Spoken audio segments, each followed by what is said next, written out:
Hey there, curious minds. So you think you know what's really going on in this world? You've seen the all-seeing eye on the dollar bill. Maybe caught a documentary about the Illuminati between Netflix binges. And now, you're basically an expert on global conspiracies. Here's the thing, though.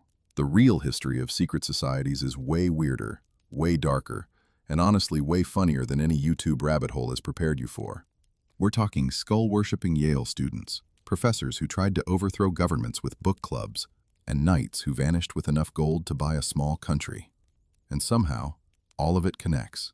Tonight we're pulling back the curtain on centuries of shadows, from ancient Egyptian mystery cults that made modern fraternities look like children's birthday parties, to the elite clubs where your future president might be confessing his deepest secrets right now. This isn't tinfoil hat territory. This is documented, verified, absolutely bonkers history that actually happened. Before we disappear into the shadows together, smash that like button if you're ready for this ride, and drop a comment. Where in the world are you watching from tonight? I want to know which corners of the globe are tuning in to uncover some secrets. All right, lights down, let's go. Now, before we start naming names and pointing fingers at specific organizations, we need to understand something fundamental. Every secret society that has ever existed, whether it was plotting world domination or just organizing really exclusive dinner parties, operates on the same basic blueprint. Think of it like a franchise model, except instead of selling burgers, they're selling mystery, power, and the intoxicating feeling of knowing something your neighbor doesn't. And honestly, that business model has been crushing it for about 3,000 years, so somebody's doing something right. The first thing you need to understand about any secret organization is that secrecy itself is the product. It's not a bug, it's the main feature. When you join a secret society, you're not just getting access to information or connections. You're becoming part of a machine that runs on exclusivity. The moment everyone knows your secrets, you're just another book club with weird handshakes. This is why these organizations have developed incredibly sophisticated systems to protect their information, vet their members, and ensure that whatever happens in the lodge stays in the lodge. Vegas wishes it had this kind of commitment to discretion. Let's talk about hierarchy, because if there's one thing secret societies love more than secrets, it's ladders. Lots and lots of ladders. The organizational structure of most secret societies resembles a pyramid. And no, that's not just because they're obsessed with Egyptian imagery, though honestly many of them are. It's because pyramids are structurally perfect for information control. At the top, you have a tiny group of people who know everything. At the bottom, you have a much larger group who knows almost nothing but thinks they're in on something big. And in between, you have layer after layer of members who each believe they're closer to the ultimate truth than the people below them. It's basically corporate middle management, except with robes and candles. The number of levels in a secret society's hierarchy is never random. Some organizations use 3 degrees of initiation, which corresponds to the basic Masonic model of apprentice, fellow, and master. Others use 7 levels, echoing ancient mystical traditions that associated the number 7 with cosmic completeness. The Scottish Rite of Freemasonry famously uses 33 degrees, which seems excessive until you realize that more levels means more ceremonies, more secrets to reveal, and more reasons for members to keep climbing. It's gamification before video games existed. Every time you think you've reached the top, surprise, there's another floor. The penthouse just keeps moving. This multi-tiered structure serves several crucial functions. First, it creates a built-in screening system. Someone who joins at the lowest level and proves untrustworthy will never access the real secrets, because they'll never advance. They'll spend years learning handshakes and memorizing oaths without ever getting anywhere near the actual power center of the organization. It's like being stuck in the lobby of an exclusive hotel, convinced you're a guest when you're actually just admiring the carpet. Second, it creates emotional investment. The more time and effort you put into climbing the ladder, the more valuable your membership becomes to you personally. Psychologists call this the sunk cost fallacy, and secret societies have been exploiting it since before psychology was even a field. But hierarchy alone doesn't keep secrets safe. For that, you need oaths, and secret societies take their oaths very, very seriously. When you join most of these organizations, you don't just promise to keep quiet. You swear elaborate theatrical pledges that would make a medieval blood pact look casual by comparison. These oaths typically involve invoking various higher powers, promising to suffer gruesome consequences if you break your word, and sometimes literally signing documents in blood. The Carbonari, an Italian revolutionary secret society of the early 19th century, required members to swear that they would allow themselves to be burned alive if they betrayed the Brotherhood. Not exactly the terms and conditions you skim through before clicking "I agree." The penalties described in these oaths are almost always symbolic rather than practical. No, the Freemasons are not actually going to rip out your tongue if you share their secrets. But that's not really the point. The point is psychological commitment. When you publicly swear in front of your new brothers that you will suffer terrible punishment for betrayal, you're creating a mental contract that feels binding regardless of whether anyone would actually enforce it. It's the same reason wedding vows work, even though no one's going to literally hold you accountable for richer or poorer. The ceremony creates commitment, and commitment creates loyalty. Speaking of ceremonies, let's talk about the theatrical elements that make secret societies so effective at binding their members. These organizations understand something that modern corporations are just now figuring out. Namely, that humans are emotional creatures who respond to spectacle, symbolism, and shared experience far more powerfully than they respond to rational arguments or legal contracts. A secret society initiation is designed to be unforgettable. Darkened rooms, flickering candles, mysterious figures in robes, solemn music, symbolic objects, and carefully scripted dialogue all combine to create an experience that imprints itself on your memory. You might forget what you had for breakfast last Tuesday, but you will never forget the night you were blindfolded and led into a chamber full of hooded strangers who welcomed you into their ancient brotherhood. The blindfold, by the way, shows up in almost every secret society initiation across cultures and centuries. There's something about removing your sight that makes you vulnerable, disoriented, and completely dependent on your guides. When the blindfold comes off and you see the assembled brothers for the first time, the relief and gratitude you feel becomes permanently associated with the organization. Your brain literally forms stronger memories during moments of emotional intensity, so by the time the ceremony ends, you're bonded to the group in ways that a simple membership card could never achieve. It's neuroscience weaponized for loyalty. Now, here's where things get really interesting. Secret societies don't just want your loyalty, they want leverage. And the most effective tool for creating leverage is confession. Many organizations require new members to share personal secrets, past mistakes, or potentially embarrassing information as part of their initiation. On the surface, this might seem like a trust-building exercise, which it partially is, but it also serves a much more practical purpose. Once the organization knows your secrets, leaving becomes significantly more complicated. You're not just walking away from a club. You're walking away from people who know things about you that could destroy your reputation, your career, or your relationships. It's mutually assured destruction at the organizational level, and it's remarkably effective. The famous Skull and Bones Society at Yale University has reportedly practiced this technique for nearly 2 centuries. According to various accounts from members and investigators, initiates are required to lie in a coffin and share their complete sexual history, along with other deeply personal information, all while surrounded by their new brothers who will remember everything. Whether these stories are entirely accurate is debatable, but the principle behind them is solid and widely documented across many secret organizations. Embarrassment is the ultimate insurance policy against betrayal. This brings us to another crucial element of secret society architecture, the compartmentalization of information. Smart organizations don't let any single member know everything. Instead, they divide their secrets, plans, and activities into separate compartments, with each member only having access to the information necessary for their specific role. This way, even if someone does betray the organization, either willingly or under pressure, the damage is limited. They can only reveal what they know, and they don't know very much. It's the same principle behind modern intelligence agencies, and it's been used by secret societies for centuries before the CIA was even a concept. The Knights Templar, for example, reportedly maintained such strict compartmentalization that ordinary knights had no idea about the financial operations that made the order fantastically wealthy. They knew how to fight and pray, but the complex banking network that allowed the Templars to essentially invent modern international finance was managed by a tiny inner circle. When King Philip IV of France eventually destroyed the order in 1307, he captured thousands of knights but recovered almost none of the legendary Templar treasure. Either it never existed in the first place, or the compartmentalization worked so well that most Templars genuinely didn't know where the gold was hidden. Either way, impressive organizational design. The physical architecture of secret society meeting places also plays a role in maintaining secrecy.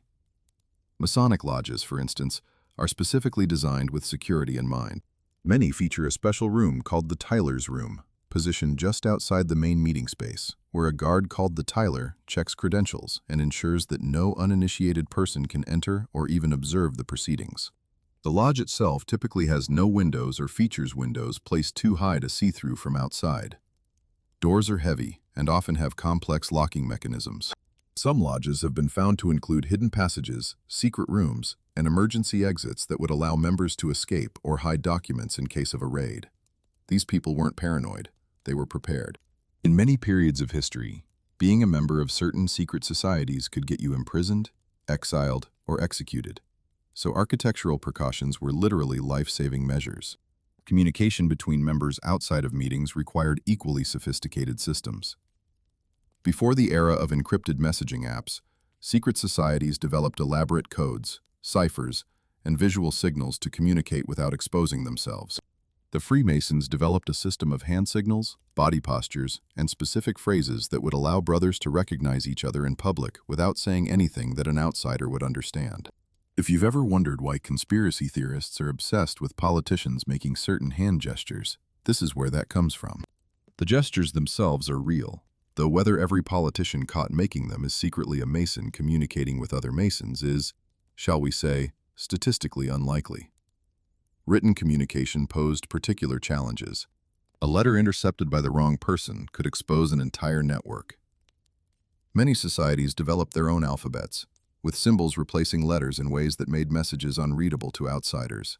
The Rosicrucians were famous for their symbolic writing systems, which combined alchemical symbols, astrological signs, and invented characters into a visual language that looked like mystical decoration, but actually conveyed specific information. Other organizations used steganography, hiding messages within seemingly innocent correspondence. A letter about business dealings might contain a secret message readable only by counting every third word, or by applying heat to reveal invisible ink. In an age before email, staying secret required genuine creativity. The economic dimension of secret society architecture deserves attention too. These organizations need money to operate, and money needs to be managed in ways that don't attract attention.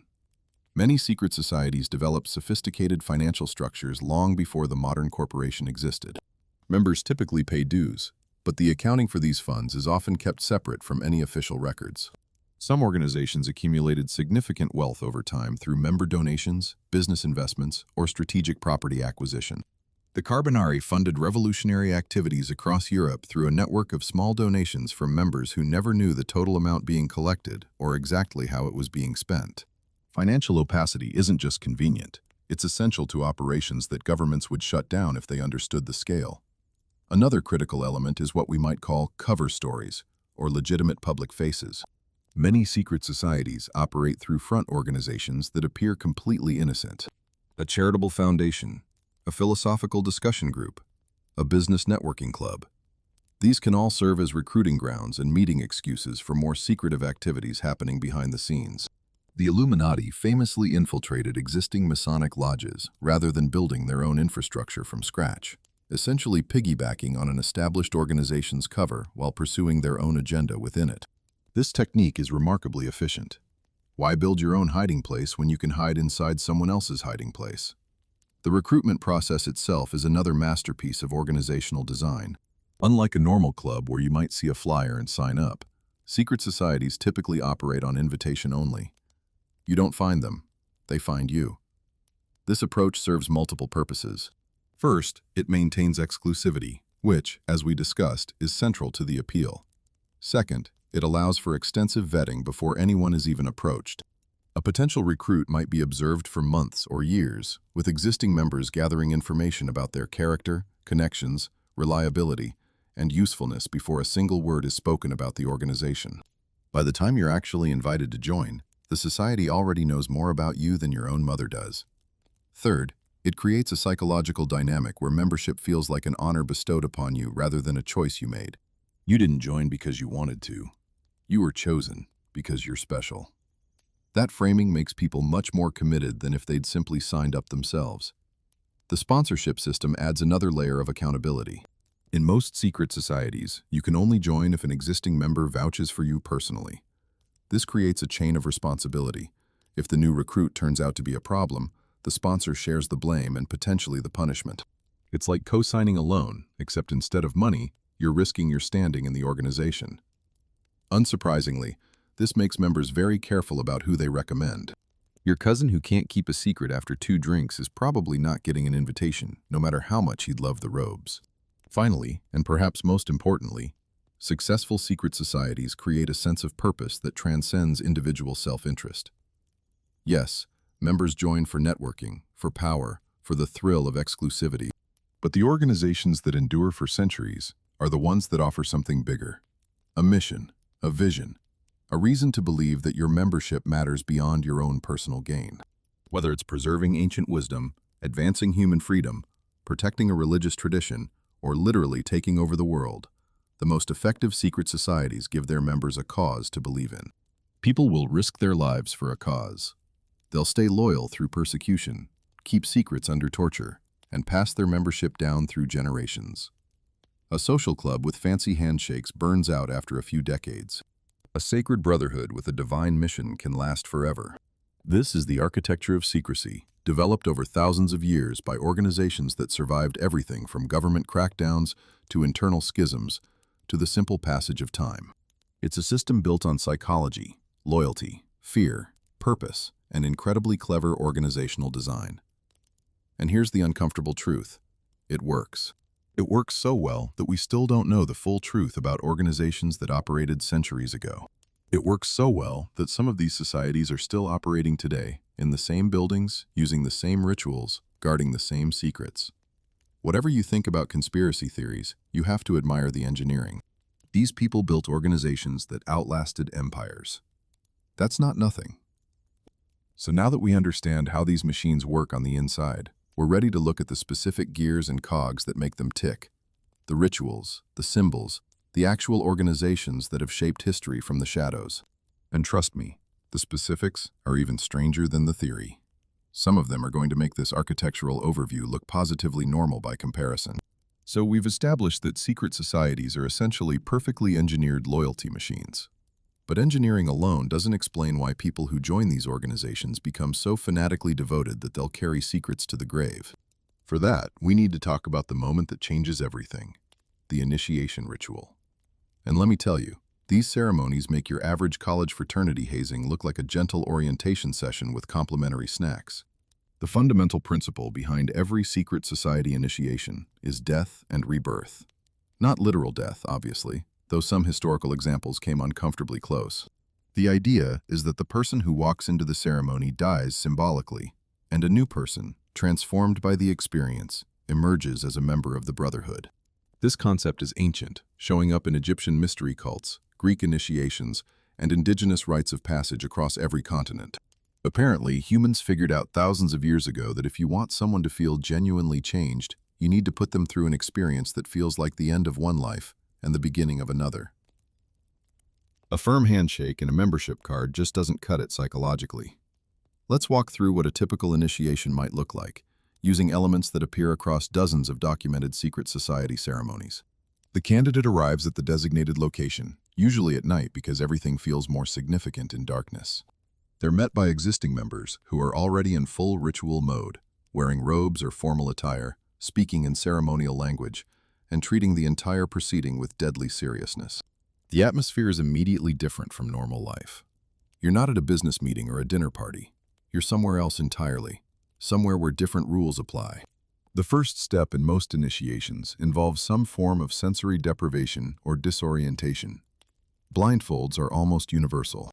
Some ceremonies add elements, like having the candidate walk barefoot, removing certain items of clothing, or binding their hands. The Masonic tradition, for instance, historically required candidates to have one breast exposed, one leg bare, and be neither naked nor clothed. This isn't random weirdness, though it certainly sounds like it. The point is to make you feel vulnerable, stripped of your normal identity markers, and completely dependent on your guides. When you can't see, and you're half-dressed, and someone's leading you by the arm through an unfamiliar space, your brain shifts into a heightened state of alertness. Everything that happens next will be burned into your memory with unusual intensity. Many initiations include a challenge or test component. The candidate might be asked questions they can't possibly answer correctly, creating a sense of humility. They might be led to believe they're in danger, walking near what sounds like a pit, or being pressed against what feels like a blade. The Carbonari supposedly made initiates believe they were being led to execution, complete with a blindfolded walk through what sounded like a dungeon. Spoiler alert, they weren't actually executed, but by the time the blindfold came off, their nervous systems had been through an experience that felt genuinely life-threatening. Trauma bonds people to shared experiences like almost nothing else. It's not pleasant, but it's effective. The oath component takes on completely different weight in this context. You're not casually promising to keep some secrets while sitting in a well-lit conference room.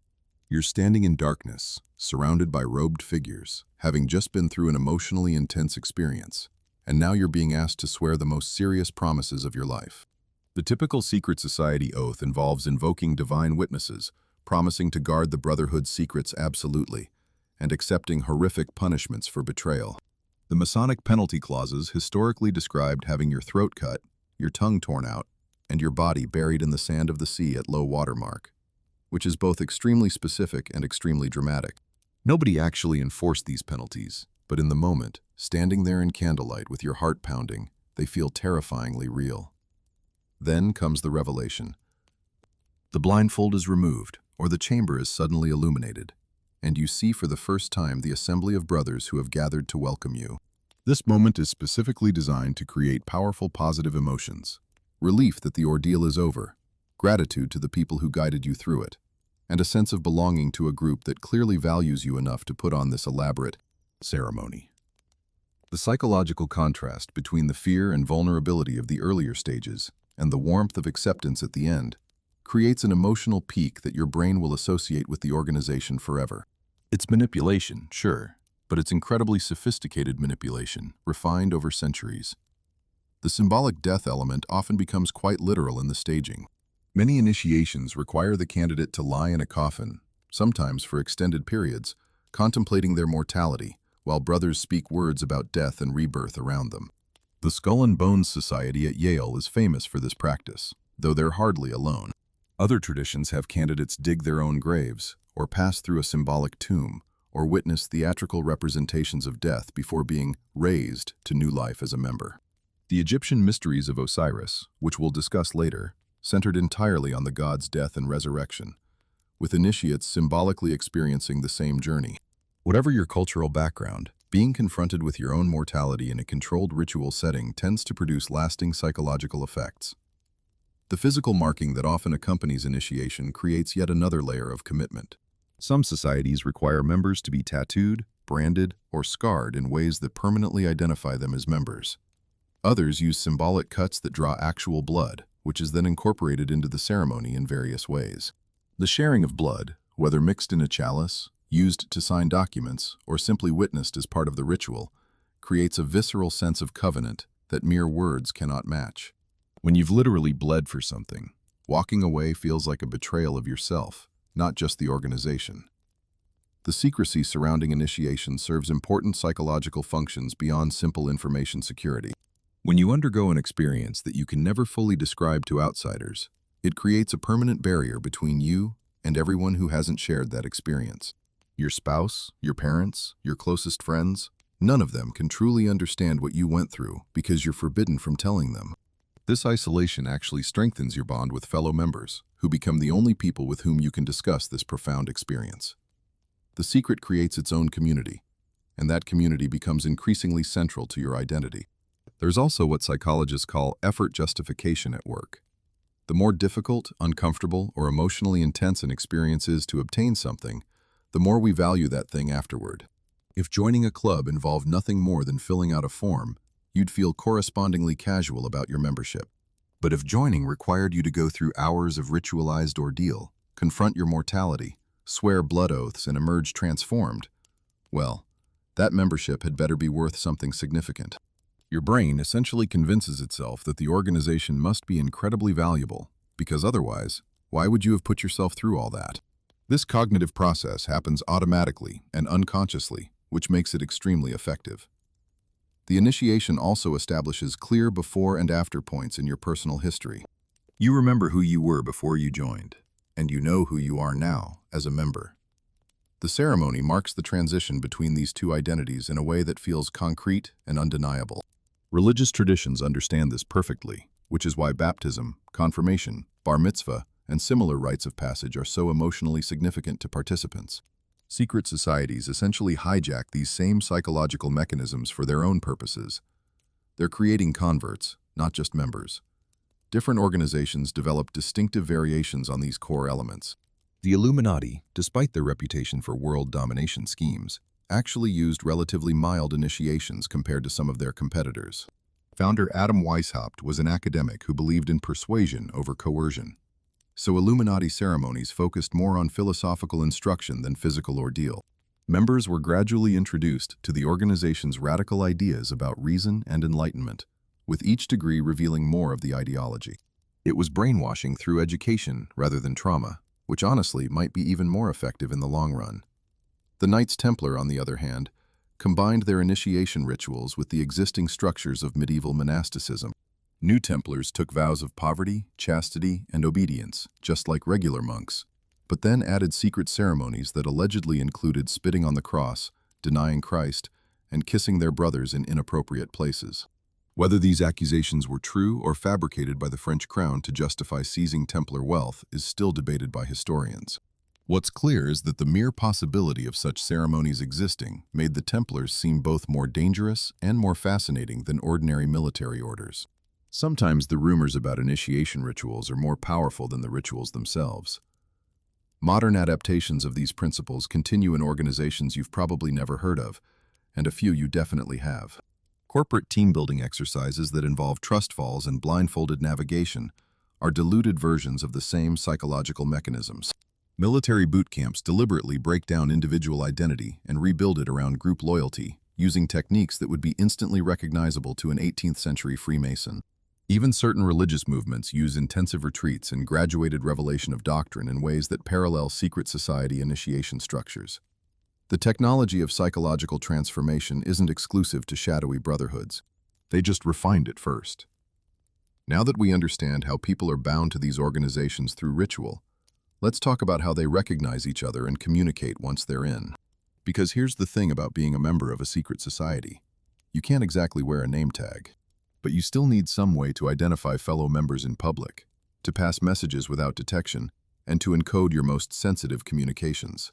Enter the world of symbols and ciphers, a visual and linguistic code that's been hiding in plain sight for centuries. And yes, some of it is actually on your money right now. Let's start with the big one.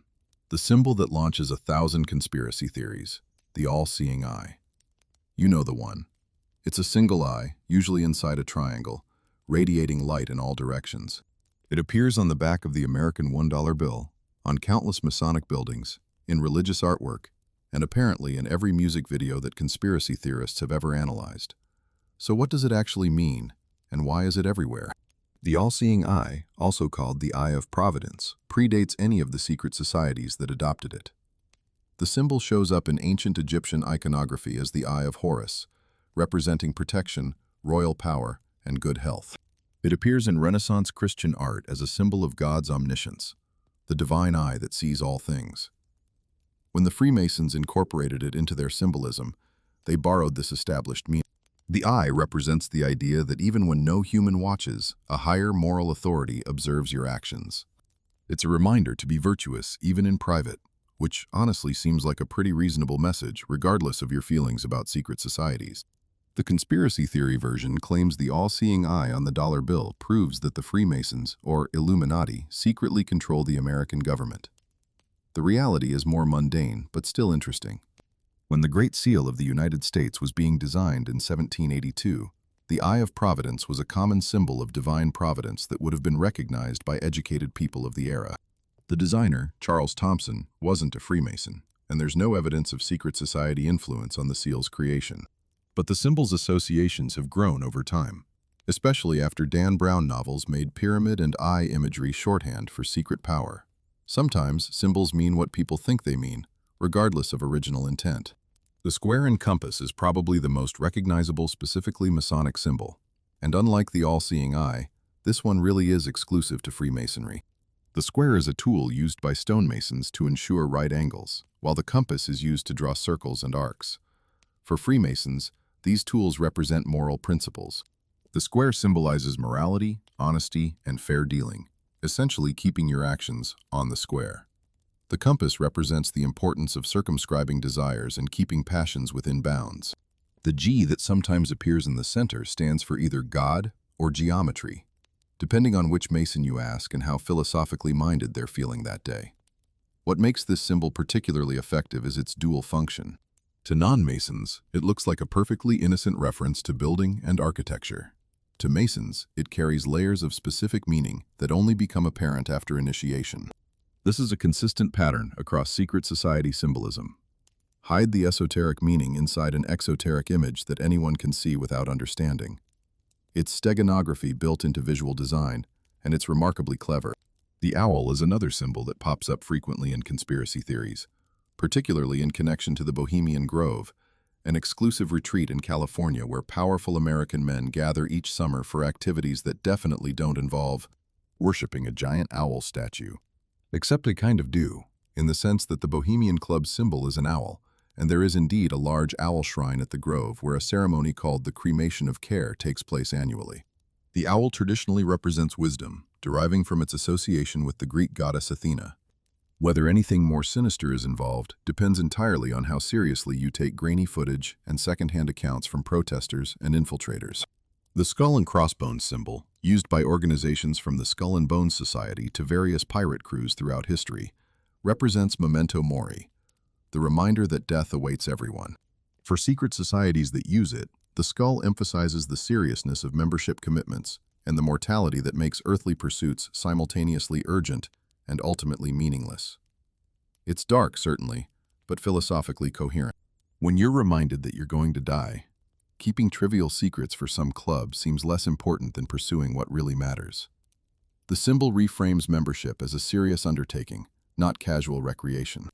The pentagram deserves particular attention because its meaning has been so thoroughly confused over time. The five-pointed star, with its points representing earth, water, fire, air, and spirit, was originally a Pythagorean symbol of mathematical perfection. Early Christians used it to represent the 5 wounds of Christ. It wasn't until the 19th century that occultists like Eliphas Levi began associating the inverted pentagram with dark forces, and even then, the symbol retained positive meanings in many traditions. When you see conspiracy theorists circling pentagrams in street layouts and corporate logos, remember that they're working with a symbol whose meanings are multiple, contradictory, and historically contingent. Beyond these famous images, secret societies developed elaborate systems of hand signals, body postures, and verbal phrases that allowed members to recognize each other in public. The Masonic handshakes, known as grips, involve specific finger placements that a brother would notice during an ordinary handshake. Different grips correspond to different degrees of initiation, so 2 Masons can silently establish their respective ranks while appearing to exchange a normal greeting. The verbal equivalents, called tokens, involve specific phrases and responses that sound innocuous to outsiders, but confirm membership to insiders. "Are you a traveling man?" might be a reasonable question to ask anyone, but only a Mason would give the correct ritualized response. Written communication required even more sophisticated encoding. Many secret societies developed their own alphabets entirely, substituting invented symbols for letters. The Pigpen cipher, associated with Freemasonry, uses a grid system where each letter is represented by the portion of the grid that surrounds it. It's simple enough to learn quickly, but unfamiliar enough to confuse anyone who intercepts a message without knowing the key. More complex systems combine substitution ciphers with word codes, where even deciphering the letters wouldn't reveal the meaning because key terms were replaced with ordinary words. A message about the shipment of oranges arriving Tuesday might actually describe a meeting of cell leaders to plan revolutionary activity. The Rosicrucians were particularly famous for their elaborate symbolic writing, which combined alchemical notation, astrological signs, and mystical diagrams into documents that looked like magical texts, but actually conveyed practical information. An outsider examining a Rosicrucian manuscript might see an illustration of the cosmos with zodiac symbols and planetary alignments, not realizing that the specific arrangement communicated instructions about where and when to meet. This approach had the advantage of being both encoded and camouflaged. Even if authorities seized the document, they might not realize it contained a hidden message at all. The persistence of these symbols across centuries and continents reveals something important about how secret societies maintain continuity. New members learn the same visual vocabulary that members learned 200 years ago, creating a connection across time that reinforces the organization's claim to ancient wisdom. Whether or not the Freemasons actually descend from medieval stonemasons, the continuity of their symbols creates a powerful sense of tradition. When you make the same hand signs and interpret the same imagery as brothers from the 1700s, you feel part of something larger than any individual lifetime. Modern conspiracy culture has taken secret society symbolism and run with it in directions the original users never anticipated. Every triangle in a corporate logo, every eye in an advertisement, every geometric pattern in architecture now gets flagged as evidence of hidden control. The irony is that actual secret societies today rarely use their traditional symbols in public because they know those symbols now attract attention rather than avoiding it. The symbolic language that once allowed covert communication has been so thoroughly exposed that it's become counterproductive. Contemporary secretive organizations presumably communicate through encrypted messaging apps and cryptocurrency transactions, not mystical diagrams on parchment. Yet the power of symbols endures precisely because they operate on psychological levels that rational analysis can't fully address. Even if you know intellectually that the pyramid on the dollar bill doesn't prove Illuminati control of America, the image still creates an emotional response that shapes how you think about power and secrecy. Symbols work on the unconscious mind, which is exactly why secret societies adopted them in the first place. The mystery remains effective even after the code is cracked, because the feeling of hidden meaning persists regardless of intellectual understanding. All right, we've finally arrived at the main event, the organization whose name has become synonymous with secret power, shadowy manipulation, and approximately 70% of all internet conspiracy theories. The Illuminati. Just saying the word makes you feel like you should be whispering and checking over your shoulder. But here's the thing that's going to blow your mind. The actual historical Illuminati, the real organization that really existed, was basically a book club for nerdy professors who thought they could change the world through better education. Not exactly the terrifying puppet masters controlling everything from the shadows. More like academics with delusions of grandeur and way too much free time. The gap between the myth and the reality is so enormous that understanding how we got from point A to point B is itself a fascinating story about how legends are born. Let's go back to Bavaria, 1776. Yes, the same year as American independence, which is a coincidence that conspiracy theorists have never stopped finding suspicious. In the university town of Ingolstadt, a young law professor named Adam Weishaupt was having a crisis of faith. Not in God necessarily, but in literally everything else. The Catholic Church dominated Bavarian intellectual life with an iron grip. The Jesuits controlled the universities and determined what could be taught and thought. Independent inquiry was discouraged, scientific progress was viewed with suspicion, and anyone who questioned established authority found their career prospects suddenly very limited. For a guy who genuinely believed in the Enlightenment ideals of reason, progress, and human perfectibility, this was basically intellectual prison. Weishaupt was 28 years old. Brilliant, ambitious, and absolutely convinced that the world needed to change. He'd read Voltaire, Rousseau, and the other Enlightenment philosophers who argued that human reason could overcome superstition and tradition. He believed that if educated people could just work together, free from the constraints of church and state, they could gradually transform society into something more rational and just. The problem was that anyone who tried to advocate for these ideas openly would be crushed by the authorities. So Weishaupt had what seemed like a clever idea at the time. What if there was a secret society dedicated to spreading Enlightenment values? Members could infiltrate positions of power in government, education, and the church itself, gradually replacing irrational tradition with reasoned reform. Nobody would even know the revolution was happening until it was already complete. On May 1st, 1776, Weishaupt founded the Order of the Illuminati with exactly 5 members. 5.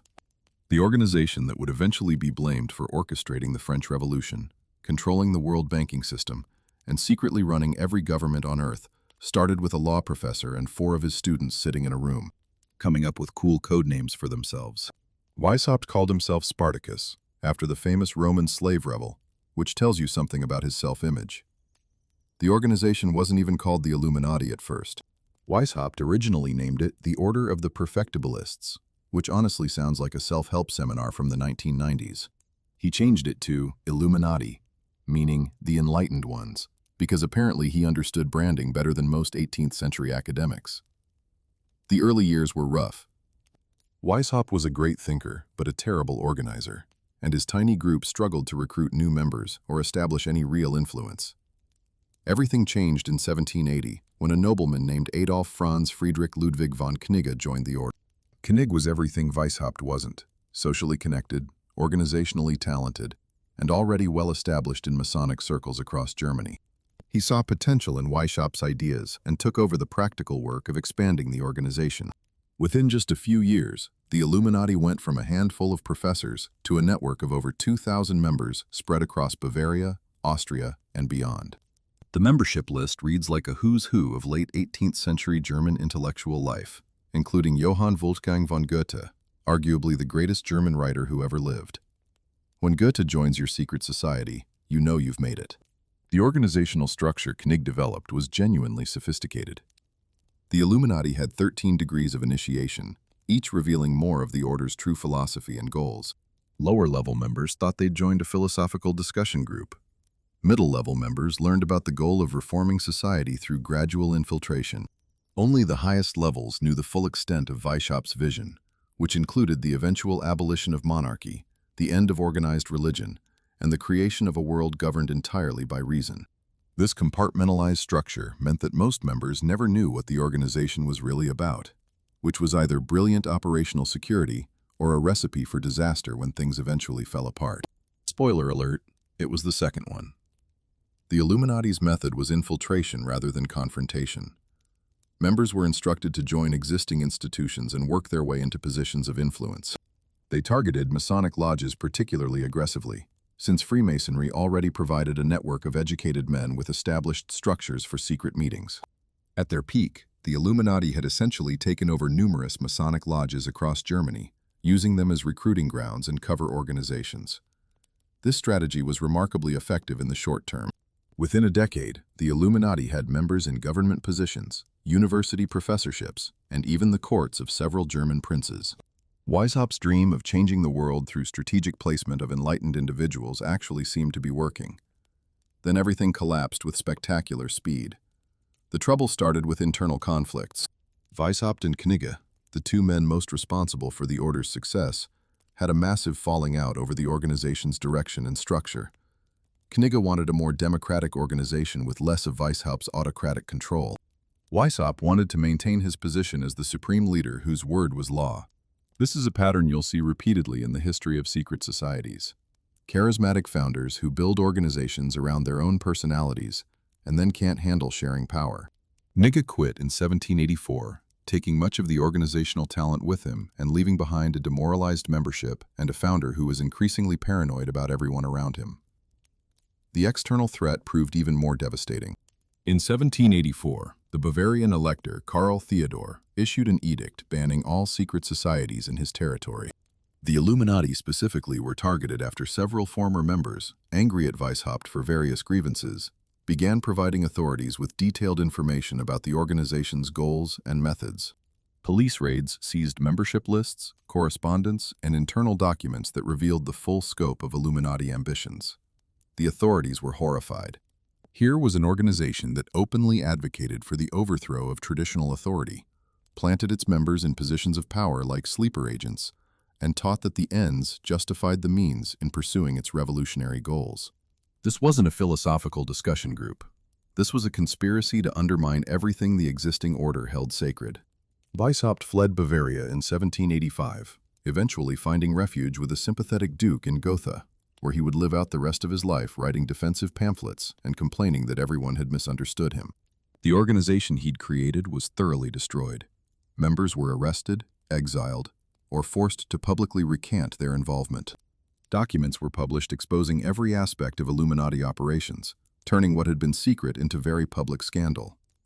By 1787, the Illuminati as a functioning organization had completely ceased to exist. The whole thing, from founding to dissolution, lasted about 11 years. That's it. 11 years of actual historical existence, followed by 2.5 centuries of being blamed for literally everything that has ever happened. So how did this failed academic experiment become the template for every conspiracy theory about secret world government? The timing was spectacularly unfortunate. or fortunate, depending on your perspective. Just 4 years after the Illuminati were officially destroyed, the French Revolution began. Conservative thinkers across Europe, horrified by the violent overthrow of the French monarchy and the chaos that followed, desperately sought explanations for how such a catastrophe could have occurred.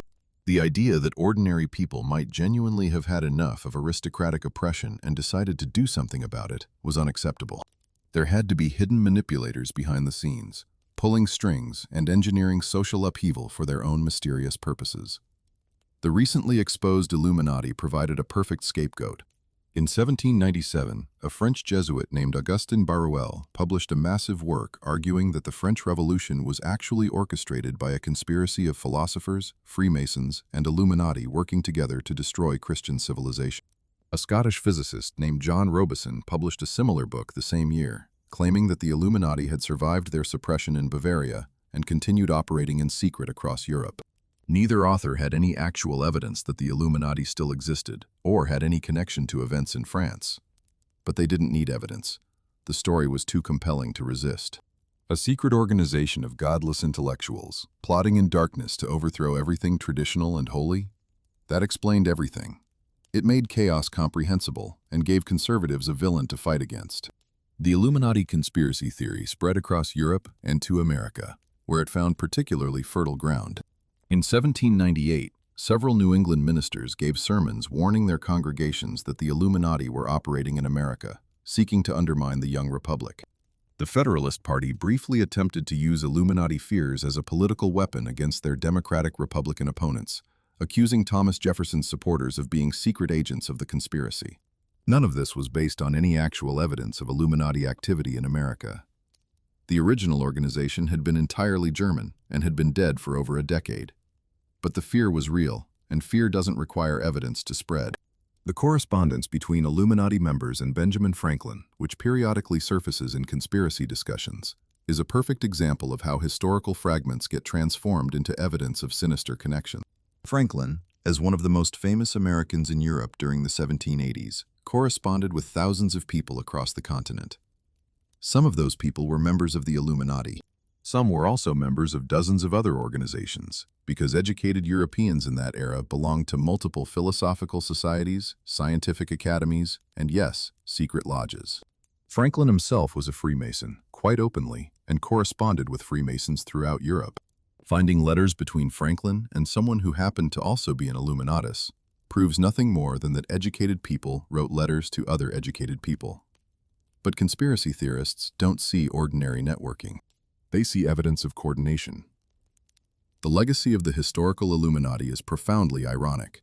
An organization that lasted barely a decade, failed to achieve any of its stated goals, and was thoroughly destroyed by the very authorities it sought to undermine, became the most famous secret society in history.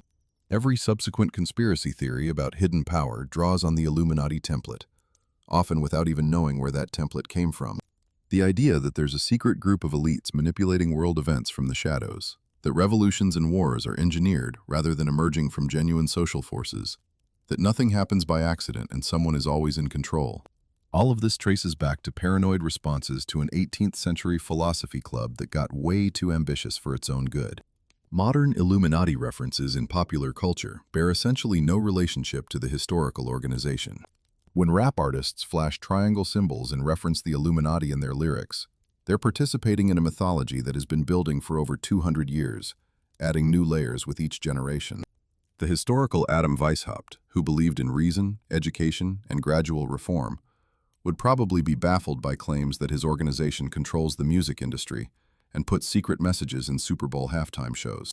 Then again, given his massive ego, he might secretly enjoy the idea that he created something so famous. The man did name himself after Spartacus, after all. Modesty was never really his thing. What the Illuminati story really teaches us is how powerful the idea of secret control can be, regardless of whether that control actually exists. Humans are pattern-seeking creatures who want to believe that events have meaning and purpose. Random chance and structural forces are unsatisfying explanations. A hidden hand pulling the strings, even an evil one, is somehow more comforting than the alternative, that nobody is in control and things just happen. The Illuminati gave that fear a name and a face, and we've been seeing them everywhere ever since. The conspiracy theory, it turns out, was far more successful than the conspiracy ever was. If the Illuminati are the flashy celebrity of secret societies, the organization everyone's heard of but nobody really understands, then Freemasonry is the quiet grandparent who's been running things since before anyone can remember.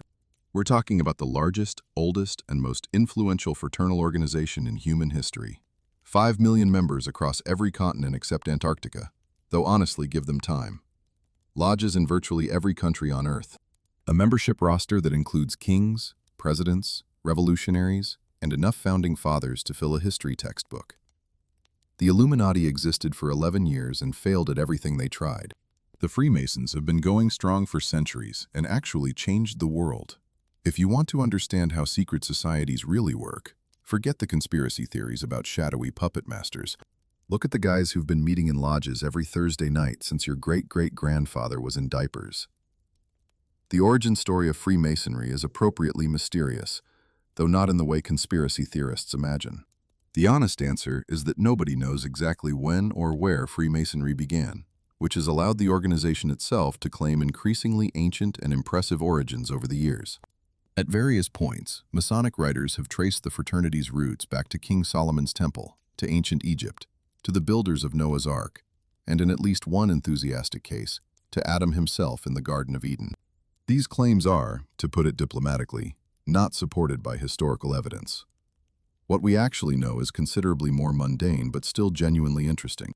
The most credible theory traces Freemasonry to the medieval stonemason guilds of Britain. During the Great Age of cathedral building, roughly the 12th through 15th centuries, skilled stonemasons were highly valued craftsmen who traveled from project to project across Europe. These weren't just guys with chisels. Building a Gothic cathedral required sophisticated knowledge of geometry, engineering, and architecture that few people possessed. Stonemasons organized themselves into guilds that protected their trade secrets, trained apprentices, and maintained quality standards. They developed recognition signs and passwords that allowed members to prove their credentials when arriving at a new worksite, since there were no ID cards or LinkedIn profiles to verify who you were. A Mason who knew the secret handshake and the proper responses to certain questions could demonstrate his training and skill level without carrying physical documentation that could be forged or stolen.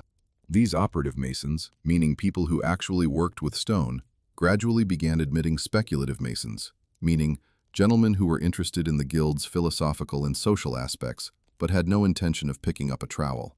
By the early 1600s, records show that Scottish lodges were initiating non-craftsmen as members.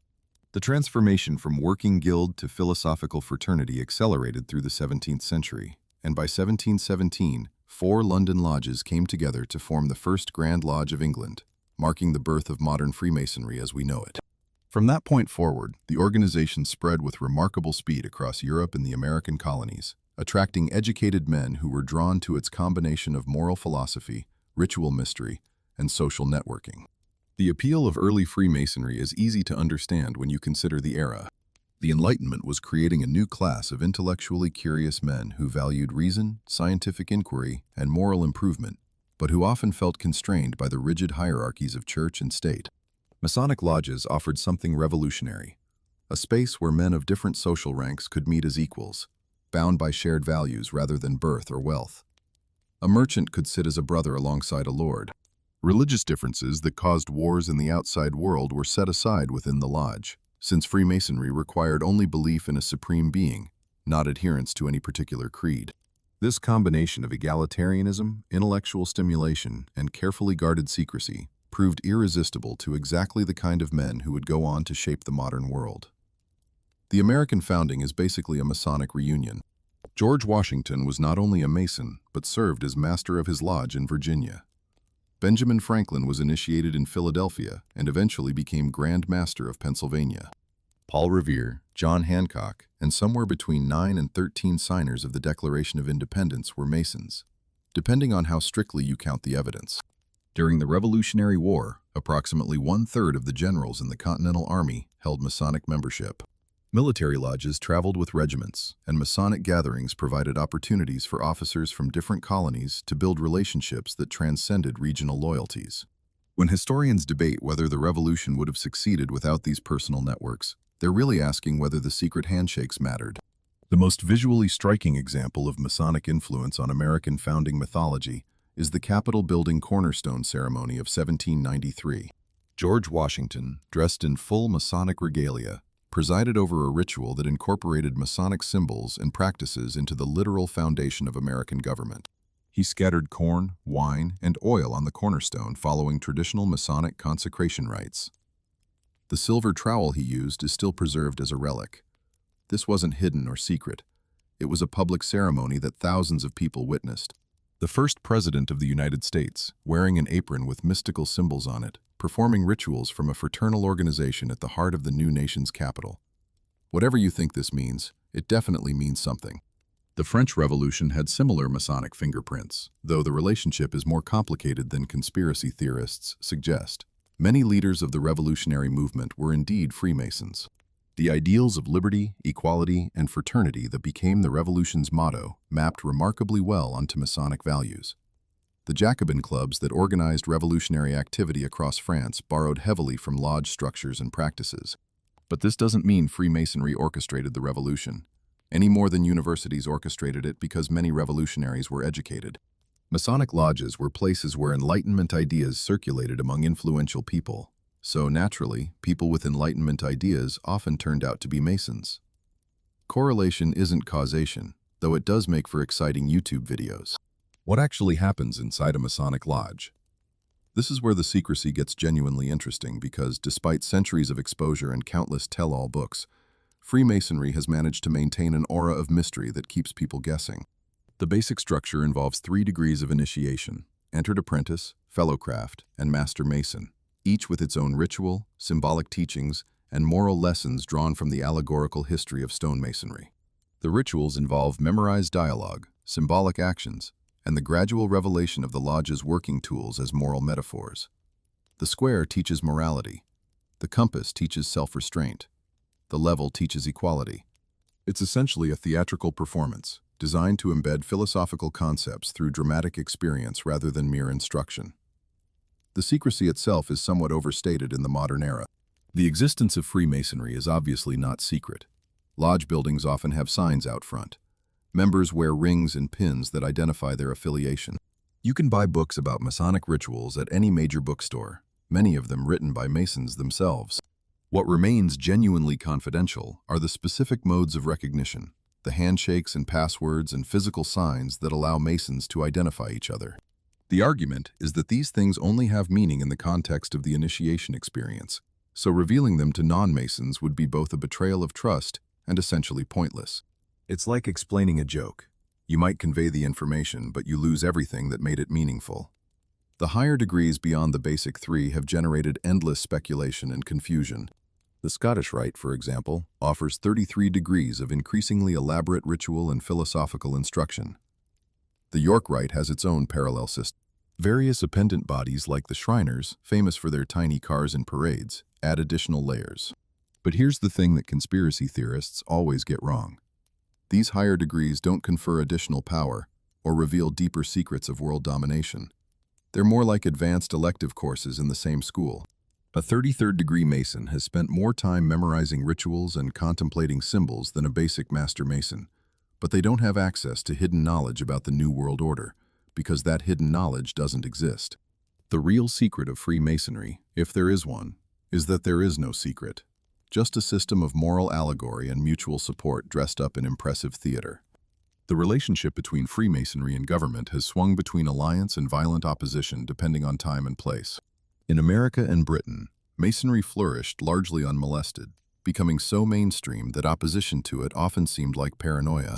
The anti-Masonic party that briefly emerged in American politics during the 1820s and 1830s won some elections, but ultimately faded after failing to uncover the terrible secrets they were sure the lodges were hiding. Turns out the terrible secret was mostly just guys eating dinner and talking about morality. Scandalous. Continental Europe was a different story. The Catholic Church condemned Freemasonry repeatedly, beginning with Pope Clement XII's bull of 1738 and continuing through numerous subsequent pronouncements. The Church's objections were partly theological. Masonry's acceptance of members from any faith tradition seemed to imply religious indifferentism, and partly political. Lodges were seen as hotbeds of liberalism and anti-clerical sentiment. In countries where Catholic influence remained strong, Masonic membership could mean social ostracism or worse. The relationship between Freemasonry and anti-clerical politics became so intertwined in some countries that it's hard to separate correlation from causation. Did liberals become Masons, or did Masonry make people liberal? The most extreme persecution came under totalitarian regimes of the 20th century. The Nazis considered Freemasonry a tool of Jewish world conspiracy and moved to destroy it immediately upon taking power. Lodges were closed, property was seized, and membership lists were used to identify enemies of the state.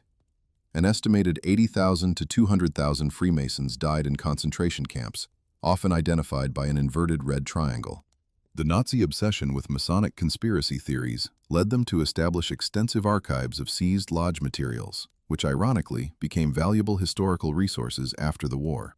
Heinrich Himmler was so convinced of Masonic power that he had SS researchers study lodge rituals for techniques that might be adapted for Nazi purposes. The fact that this research found nothing useful didn't shake his certainty that the secrets were simply well hidden. Soviet communism was equally hostile, viewing Freemasonry as a bourgeois institution incompatible with proletarian revolution. Lodges throughout Eastern Europe were shut down after World War II and only began reopening after the fall of communism. Fascist regimes in Spain and Italy similarly suppressed the fraternity. Francisco Franco made Masonic membership punishable by imprisonment, and former Masons were required to publicly renounce their affiliation. Mussolini's government seized lodge properties and forced Italian Freemasonry underground for decades. The pattern is consistent. Totalitarian ideologies of both left and right found something threatening about an organization that promoted independent thinking, international brotherhood, and allegiance to principles above party loyalty. Today's Freemasonry is, by most accounts, a shadow of its former influence. Membership in the United States peaked in the 1950s and has declined steadily ever since. Lodges that once had waiting lists now struggle to recruit young members. The organization that helped shape revolutions and build nations now spends much of its energy on charity work and efforts to remain relevant in a world that has largely moved on. The aging membership and declining numbers have led to various modernization efforts, though these often meet resistance from traditionalists who worry about diluting the fraternity's character. It's the same tension every established organization faces when the world changes faster than its institutions can adapt. Yet Freemasonry's influence on the modern world is impossible to overstate, regardless of what you think about its current relevance.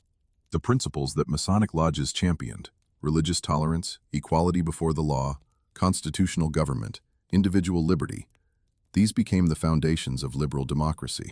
The organizational model that lodges pioneered, voluntary association based on shared values rather than birth or compulsion, became the template for countless subsequent organizations, from labor unions to service clubs. The civic culture of participation and mutual aid that Freemasonry helped create remains embedded in Western society, even as the lodges themselves fade. You might never set foot inside a Masonic temple, but you live in a world that Freemasons helped design. The conspiracy theories will continue regardless of evidence, because Freemasonry fits too perfectly into the template of hidden power. Old men in aprons performing strange rituals behind closed doors, speaking in coded language and recognizing each other through secret signs.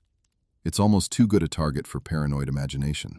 But the real story is arguably more interesting than any conspiracy theory. A working guild transformed itself into a philosophical fraternity that attracted the most influential men of the Enlightenment, shaped the founding of multiple nations, survived persecution by the most powerful totalitarian regimes in history, and continues operating today much as it did centuries ago. No shadowy puppet masters required, just a really good idea and a lot of persistence. On a cold March evening in 1314, an old man was led to a small island in the middle of the Seine River in Paris. His name was Jacques de Molay, and he was about to become the most famous martyr in the history of secret societies. For 7 years he had been imprisoned, tortured, and pressured to confess to crimes that ranged from the blasphemous to the bizarre. Now, at roughly 70 years old, he was about to burn alive on a slow fire while the King of France watched from a nearby window. According to legend, as the flames rose around him, de Molay cursed both the king and the pope, summoning them to meet him before God's tribunal within the year. Pope Clement V died 33 days later. King Philip IV followed 8 months after that. Coincidence? Almost certainly. But coincidences don't make good legends, and the legend of the Templars was just getting started. The Knights Templar weren't always mysterious figures wrapped in conspiracy theories. They started as something far more straightforward, a military religious order created to protect Christian pilgrims traveling to Jerusalem after the First Crusade. The year was 1119, and the roads of the Holy Land were basically an all-you-can-rob buffet for bandits. A French knight named Hugues de Pan gathered 8 companions and proposed a radical idea: monks who were also soldiers, combining spiritual devotion with practical violence. They called themselves the Poor Fellow Soldiers of Christ and of the Temple of Solomon, which is quite a mouthful, so everyone just called them Templars after the Temple Mount in Jerusalem, where they established their headquarters. Not exactly a catchy brand name, but it worked. For the first decade, the Templars really were poor. 9 guys in second-hand armor trying to patrol roads that professional armies struggled to control. Then came the Church's endorsement. In 1129, the Council of Troyes officially recognized the order, and Bernard of Clairvaux, one of the most influential churchmen of the age, wrote a glowing treatise praising the Templars as a new kind of knight. Suddenly, donations started pouring in from across Europe. Nobles who couldn't go crusading themselves could support the cause by giving land, money, and property to the Templars. Within a generation, the Poor Soldiers of Christ became one of the wealthiest organizations in medieval Europe. They owned farms, vineyards, mills, and entire villages from Scotland to Cyprus. Not bad for a startup that began with 9 guys and a dream. The Templars' financial innovations were arguably more important than their military achievements. Because they had property across Europe and the Middle East, they could offer services that no one else could match. A pilgrim traveling to Jerusalem could deposit money with the Templars in London, receive a letter of credit, and withdraw funds in the Holy Land without carrying gold through bandit-infested territory. Sound familiar? The Templars essentially invented international banking 6 centuries before the Rothschilds. They also pioneered early forms of checking accounts, trust funds, and even a primitive version of traveler's checks. Kings and popes borrowed from them. The French crown's treasury was literally kept in the Templar fortress in Paris. For a religious order sworn to poverty, they had developed a remarkably sophisticated understanding of how to handle other people's money. Their military role, while less financially significant, was what made them famous. Templars were elite soldiers, bound by vows that prohibited retreat unless outnumbered at least 3 to 1. They were the special forces of the Crusades, recognizable by their white mantles with the distinctive red cross, and terrifying to enemies who knew that these men would fight to the death rather than surrender. At the Battle of Montgizard in 1177, 500 Templars joined a force of a few thousand to defeat Saladin's army of over 20,000. These weren't just soldiers, they were fanatics in the most effective possible sense. When you genuinely believe that dying in battle sends you straight to paradise, concerns about personal safety become somewhat less pressing. But the Crusades eventually failed. Jerusalem fell to Saladin in 1187 and was never permanently recovered despite subsequent crusading efforts. The last Christian stronghold in the Holy Land, Acre, fell in 1291. The Templars fought to the bitter end, losing their Grand Master and most of their knights in the final battle. Suddenly, an order that existed to protect pilgrims and fight Muslims found itself without a clear purpose.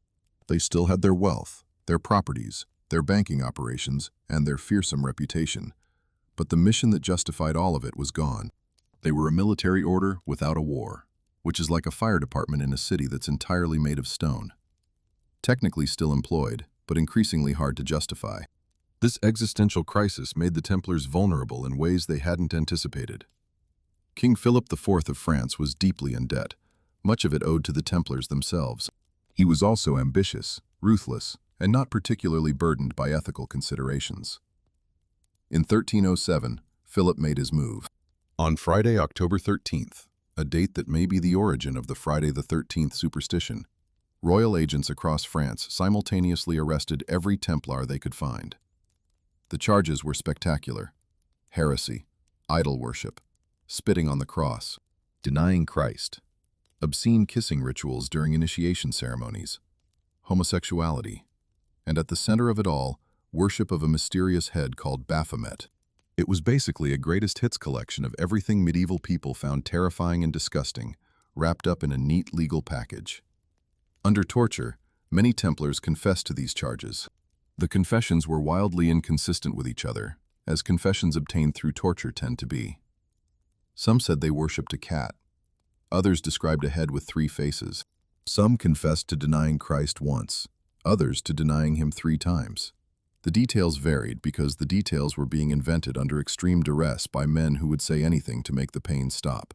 Modern historians almost universally agree that the charges were fabricated, a pretext for Philip to seize Templar wealth and eliminate a powerful organization that operated independently of royal control. The Pope, Clement V, was effectively Philip's puppet, having been installed in Avignon under French influence. He went along with the persecution despite considerable evidence that the whole thing was a frame-up. The suppression of the Templars took 7 years of trials, torture, and political maneuvering. In 1312, Pope Clement officially dissolved the order, not because they'd been proven guilty, but because the scandal had made them too controversial to continue. Their property was theoretically transferred to the Knights Hospitaller, another military order, though in practice Philip managed to keep much of it. The individual Templars received various fates. Some were released after confessing and doing penance. Others were imprisoned for life. And the leadership, including Jacques de Molay, were burned at the stake after retracting their confessions and proclaiming their innocence. Here's where the story gets interesting, because the fall of the Templars left enormous gaps in the historical record. What happened to the Templar treasury? Chronicles mention vast wealth, but when Philip's men seized Templar properties, they found surprisingly little portable treasure. Where did it go? The order had advance warning of the arrests, perhaps days or even weeks. Plenty of time to move valuables to safer locations. But where? One persistent legend concerns the Templar fleet. The order maintained ships for transport between Europe and the Holy Land, and their main naval base in France was at La Rochelle on the Atlantic coast. According to some accounts, on the eve of the mass arrests, a significant number of Templar ships set sail from La Rochelle and were never seen again. Where did they go? Theories range from the plausible to the fantastic. Portugal, where the king was sympathetic, and eventually allowed former Templars to reorganize as the Order of Christ.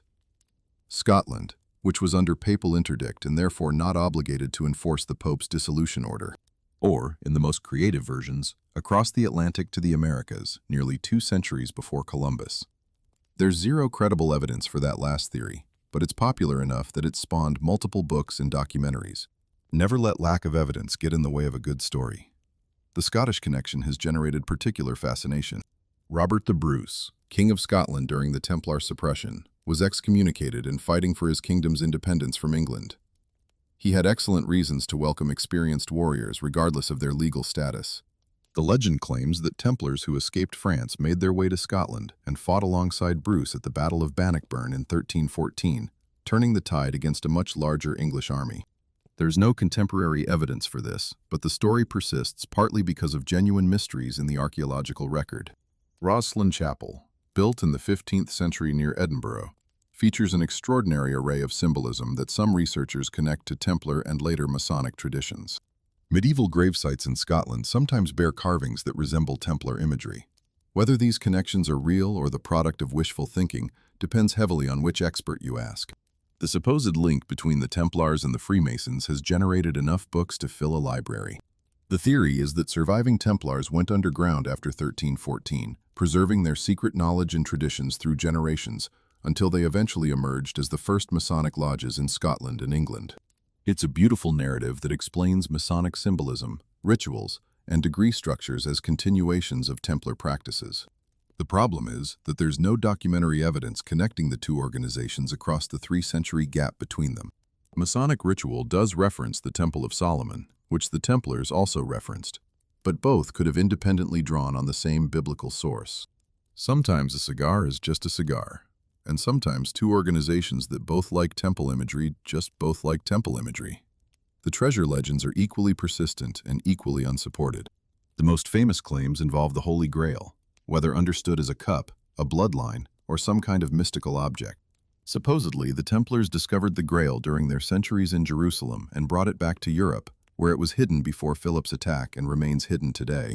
Alternatively, they discovered documents proving controversial truths about Christianity and used these for blackmail or protection. In some versions, they found the Ark of the Covenant. In others, they discovered ancient technology or forbidden knowledge passed down from pre-Christian civilizations. None of these theories have any evidence beyond the fact that the Templars were mysterious and their wealth disappeared, which proves nothing except that medieval accounting was unreliable. What the Templar story actually demonstrates is how secrecy can become fatal. The Order's internal practices, whatever they were, became the weapon used against them. Their initiation rituals, conducted behind closed doors, could be characterized as anything Philip's prosecutors wanted. Their financial operations, necessarily confidential in an era before banking regulations, could be portrayed as sinister manipulation. Their military discipline, which made them formidable in battle, could be reframed as evidence of a conspiracy too tight-lipped to break. The very qualities that made the Templars effective made them vulnerable to accusations, precisely because no outsider could definitively prove what happened inside their organization. When your defense is, "That's not what we do in private," and nobody outside has ever witnessed what you do in private, your accusers can claim literally anything. The immortality of the Templar legend proves something important about how secret societies capture human imagination. Here was an organization that existed for less than 200 years, failed at its primary mission, and was destroyed through political manipulation. Yet 7 centuries later, people are still writing books about their supposed hidden knowledge, filming documentaries about their treasure, and claiming membership in organizations that supposedly descend from them. The Templars became more powerful in death than they ever were in life. Every mystery needs guardians, and the knights in white mantles with red crosses look perfect for the role. Their story has everything: violence and piety, wealth and betrayal, torture and defiance, mysterious disappearances and deathbed curses. It's the perfect seed for legends that grow larger with each retelling. Modern Templar organizations exist by the dozens, from fraternal societies to tiny self-proclaimed religious orders. None have any legitimate connection to the medieval knights, but legitimacy isn't really the point. The appeal is associating yourself with something ancient, mysterious, and noble, even if that association is purely symbolic. The historical Templars were monks who killed people for religious reasons and accidentally invented banking. The legendary Templars are guardians of cosmic secrets, who speak to something deep in human desires for meaning, tradition, and hidden knowledge. Given the choice between history and legend, people usually choose legend. Jacques de Molay would probably find the whole thing baffling. But then again, he had more pressing concerns during his final moments than worrying about his posthumous reputation. We've talked about medieval knights and Enlightenment philosophers, but if you really want to understand where secret societies come from, you need to go much, much further back. We're talking ancient Egypt, ancient Greece, the dawn of recorded civilization, when humans first started organizing exclusive clubs around the idea that some knowledge was too powerful, too dangerous, or too sacred to share with just anyone. The template that every subsequent secret society would follow, the initiations, the degrees, the symbolic death and rebirth, the promise of hidden wisdom, all of it was developed thousands of years before anyone had ever heard of the Illuminati or the Freemasons. And the wild thing is, traces of these ancient mysteries are still visible today, hiding in plain sight in places you'd never expect. Let's start in Egypt, because that's where Western esoteric tradition usually claims to begin, and for once the claim has some truth to it. Long before the pyramids became tourist attractions and pharaohs became Halloween costumes, Egyptian religion centered on a story that would echo through millennia of secret society ritual. The myth of Isis and Osiris isn't just an interesting ancient tale. It's basically the original script that everyone else has been adapting ever since. Here's the quick version. Osiris was a good king, beloved by his people, who taught Egyptians agriculture and civilization. His brother Set was jealous and decided that the appropriate response to jealousy was elaborate murder. Set tricked Osiris into lying in a beautiful chest, then sealed it shut and threw it into the Nile. Osiris drowned, and Set took the throne. But Osiris's wife Isis wasn't having any of this. She searched the world for her husband's body, found it, and through magical ritual, briefly resurrected him long enough to conceive a son, Horus, who would eventually grow up to avenge his father and reclaim the throne. Osiris, meanwhile, became lord of the underworld, ruling over the dead and offering the promise of eternal life to those who followed the proper religious practices. Death and resurrection. A god who dies and returns. Secret knowledge that grants eternal life to the initiated. Sound familiar? This basic narrative structure shows up in mystery religions across the ancient world, and it's still the beating heart of secret society initiation rituals today. When a Masonic candidate symbolically dies and is raised to new life as a Master Mason, they're participating in a drama whose roots go back to the banks of the Nile 4,000 years ago. The costume design has changed, but the script is remarkably similar. The Mysteries of Isis became one of the most popular religious cults in the Roman Empire, spreading far beyond Egypt to Greece, Italy, and eventually across the Mediterranean world. Unlike official state religion, which was largely about public ritual and civic duty, the Isis Mysteries offered something personal, a direct relationship with the divine and the promise of individual salvation. Initiates underwent elaborate ceremonies that simulated death and rebirth, experiencing symbolic journeys through the underworld before emerging transformed. The Roman writer Apuleius, who was himself an initiate, described the experience in his novel The Golden Ass as dying and being reborn through all the elements, seeing the sun blazing at midnight, and approaching the gods face to face. Heavy stuff for what was basically a religious membership club. The visual imagery of Isis nursing her son Horus, the mother goddess with the divine child, is so strikingly similar to later Christian depictions of Mary and Jesus that scholars have debated the connection for centuries. Some argue direct influence, pointing out that early Christianity spread through the same Mediterranean world where Isis worship was already popular.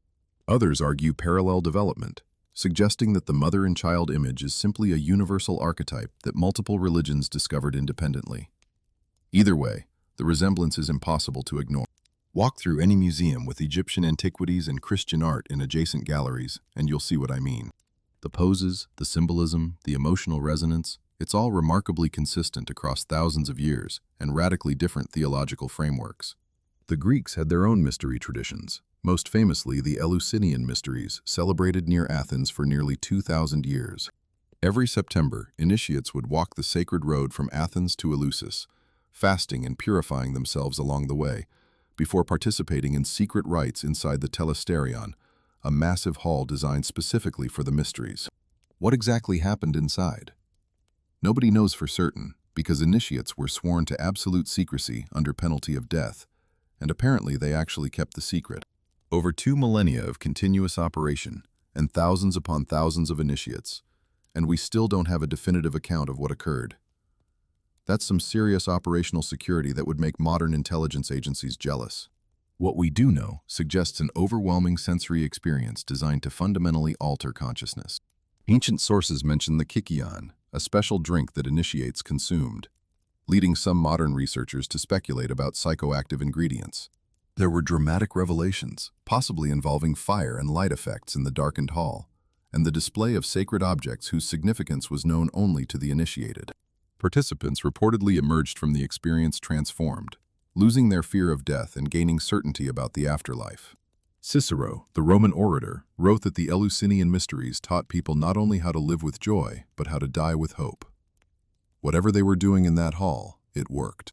The Dionysian Mysteries offered a different but equally powerful experience, centered on ecstatic worship of the god of wine, theater, and transcendence. Dionysus was the god who died and was reborn, torn apart by Titans and resurrected by Zeus, and his worshippers sought to share in that experience of death and renewal through ritual frenzy. The Maenads, female devotees of Dionysus, would dance themselves into altered states where they reportedly tore apart live animals and even, according to some accounts, human victims. Whether these accounts are accurate or propaganda from people who found the cult threatening is hard to determine. But either way, Dionysian worship represented a complete surrender of rational control in pursuit of divine union. It was religion as extreme sport, and it attracted followers across the Greek and Roman world for centuries. These ancient mysteries established the essential formula that secret societies have followed ever since. Take a profound truth, whether about death and rebirth, the nature of the cosmos, or the hidden structure of reality. Rapid and elaborate ritual designed to create emotional intensity and lasting memory. Restrict access to those who have proven their worthiness through graduated stages of initiation. Promise that each level brings the seeker closer to ultimate understanding. Create a community of initiates bound by shared experience and mutual secrecy. This is the recipe, and it works whether you're worshiping Osiris in ancient Thebes, seeking enlightenment in a Renaissance alchemist's laboratory, or joining a fraternal lodge in modern America. The transmission of these ancient ideas through the medieval and early modern periods is complicated, fragmentary, and frequently more imagined than documented. But one thing is certain. the Renaissance saw an explosion of interest in recovering what scholars believed to be primordial wisdom from ancient civilizations. When Greek manuscripts began flooding into Western Europe after the fall of Constantinople in 1453, scholars discovered texts that seemed to contain hidden knowledge far older than Christianity. The Corpus Hermeticum, a collection of philosophical and mystical writings attributed to Hermes Trismegistus, a legendary figure combining the Greek god Hermes with the Egyptian god Thoth, was believed to represent ancient Egyptian wisdom, predated Moses and Plato. This was incredibly exciting for Renaissance intellectuals who wanted to believe that somewhere in the past there had been a unified tradition of sacred knowledge from which all later wisdom derived. Modern scholarship has determined that the Hermetic texts were actually written in the early centuries of the Common Era, making them roughly contemporary with early Christianity, rather than impossibly ancient. But this discovery came too late to prevent the Hermetic tradition from influencing centuries of Western esotericism. The belief that ancient Egypt possessed profound wisdom that had been lost and could be recovered became a founding myth for countless occult movements. When you see secret societies claiming connection to ancient Egypt, they're usually drawing on this Hermetic tradition, whether they know it or not. Alchemy, the quest to transform base metals into gold and to discover the elixir of eternal life, emerged from this same matrix of Hermetic thought and ancient mystery traditions. To modern eyes, alchemy looks like primitive chemistry mixed with mystical nonsense. To its practitioners, it was a sacred science that operated on multiple levels simultaneously. The transformation of lead into gold was also the transformation of the alchemist's soul, purifying base impulses into spiritual gold. The secret furnaces and coded texts weren't just hiding the recipe for wealth. They were protecting knowledge that could destroy the unprepared seeker or upset social order if widely known. Alchemists formed loose networks, sharing techniques through deliberately obscure symbolism and recognizing each other through signs and phrases that outsiders couldn't interpret. Here's where it gets really interesting. Isaac Newton, the man who gave us the laws of motion and gravity, the father of modern physics, the supreme icon of scientific rationalism, was also a dedicated alchemist who wrote more about alchemy and biblical prophecy than he ever wrote about mathematics or science. His alchemical manuscripts, which he kept strictly private during his lifetime, run to over 1 million words.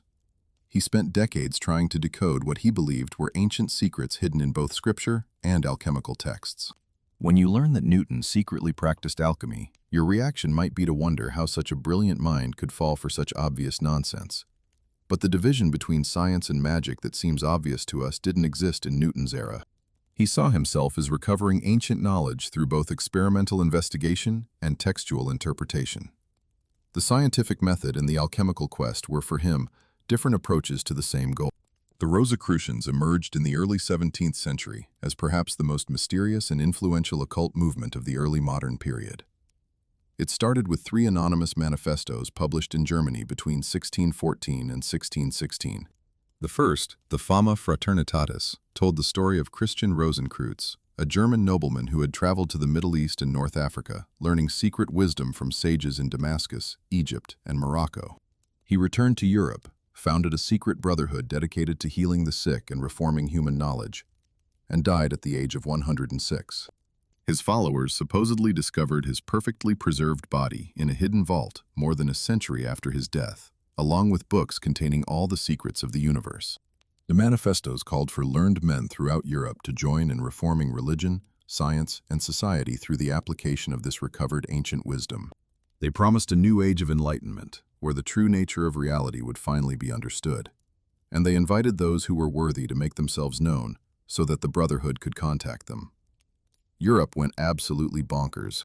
Intellectuals across the continent published responses, some praising the Brotherhood's goals, others demanding to be admitted, still others denouncing the whole thing as fraud or heresy. The problem was that nobody could actually find the Rosicrucians. Letters addressed to the Brotherhood received no response. People claiming to be members were generally proved to be frauds or self-deluded. The Brotherhood called for a reformation, but remained completely invisible.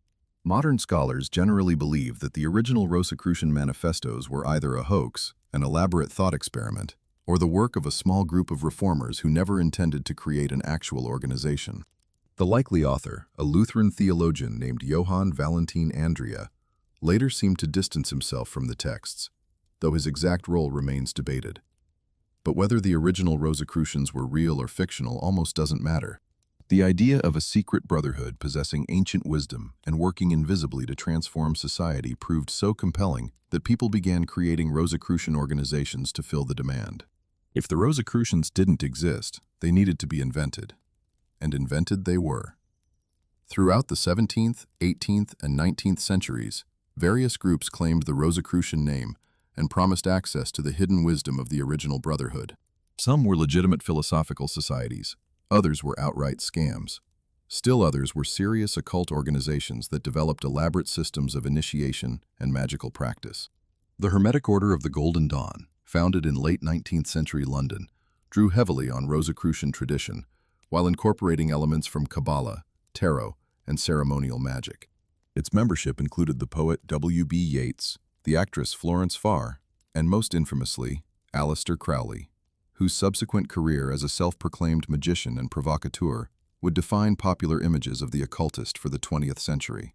The line between serious spiritual seeking and dangerous delusion runs straight through the history of occult secret societies. For every group of sincere seekers using ritual and symbolism to explore human consciousness, there's been a manipulative cult leader using the same tools to control and exploit followers. The Order of the Solar Temple, founded in 1984 by Joseph de Mambro and Luc Jouret, combined Templar mythology with New Age spirituality and apocalyptic prophecy. Members believed they were Knights Templar reincarnated, preparing for a cosmic transition to a higher realm of existence. De Mambro staged elaborate ceremonies using hidden wires and theatrical tricks to convince followers they were witnessing genuine supernatural phenomena. The deception didn't diminish their devotion. If anything, the manufactured miracles strengthened their belief. In 1994, 1995, and 1997, members of the Solar Temple participated in mass suicides and murders across Switzerland, Canada, and France, killing 74 people, including children. Some victims were drugged before being shot or burned. Others participated willingly, believing they were transitioning to a new existence on a planet orbiting Sirius. The organization's beliefs combined Rosicrucian ideas about hidden masters, Templar legends about secret knowledge, and apocalyptic urgency about the coming end of the world. Every element we've discussed, the initiation rituals, the graduated degrees of knowledge, the charismatic leaders, the promises of transformation, all of it was present, twisted into something that led to murder and mass death. The Solar Temple tragedy illustrates the dark potential that exists within the secret society formula. The same psychological techniques that create meaningful community and profound personal transformation can also create total submission to destructive authority. The same secrecy that protects legitimate organizations from persecution also shields abusive ones from accountability. The same hierarchy that structures gradual revelation of wisdom also enables manipulation by those at the top who control what is revealed and when. There's nothing inherently evil about secret societies, but there's nothing inherently safe about them either. The technology of initiation is neutral. What matters is who's using it and for what purpose. Modern Rosicrucian organizations, it should be said, are generally harmless philosophical societies that would be horrified by any association with the Solar Temple. Amorc, the ancient mystical order Rosicrucis, has operated since the early 20th century as a mail-order mystery school, offering correspondence courses in mysticism and personal development. Members study at home, practice meditation techniques, and occasionally attend local meetings or visit Rosicrucian parks and museums in California and elsewhere. It's about as dangerous as joining a book club, arguably less so since book clubs sometimes get heated about literary opinions. The thread connecting ancient Egyptian mysteries to modern esoteric lodges is real, though perhaps not in the way that the organizations themselves often claim. There's no unbroken chain of transmission from priests of Isis to Renaissance alchemists to contemporary Rosicrucians.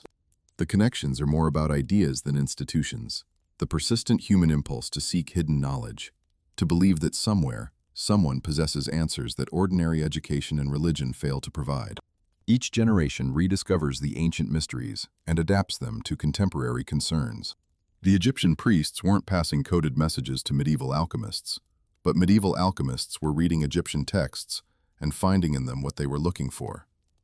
The pattern repeats endlessly, an eternal return of the esoteric.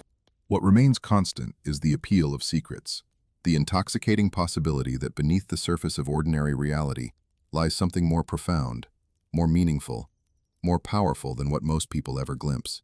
The mystery traditions promise access to that hidden dimension. Sometimes the promise is genuine, offering real psychological and spiritual transformation through practices that cultures have developed and refined over millennia. Sometimes the promise is hollow, a scam designed to extract money or devotion from seekers who never received the illumination they were promised. Usually, the truth lies somewhere in between, with sincere seekers and sincere teachers achieving genuine insight through imperfect methods and inevitably human institutions. The occult roots of secret societies run deep, all the way down to fundamental questions about what humans are, what happens when we die, and whether there's more to existence than what meets the eye. These questions don't go away just because we have smartphones and space telescopes. If anything, the more our scientific understanding advances, the more some people hunger for mysteries that science doesn't address. The ancient Egyptians watching the Nile flood each year, wondering about death and rebirth, asking what lies beyond the visible world. They were asking the same questions we still ask today. The secret societies that emerged from those questions, from the mysteries of Isis to the lodges of the 21st century, are all attempts to answer what might be unanswerable. The fact that they keep trying, generation after generation, says something about human nature that goes beyond any individual organization's claims to hidden wisdom. We've traveled through ancient Egypt, medieval Europe, and the philosophical salons of the Enlightenment.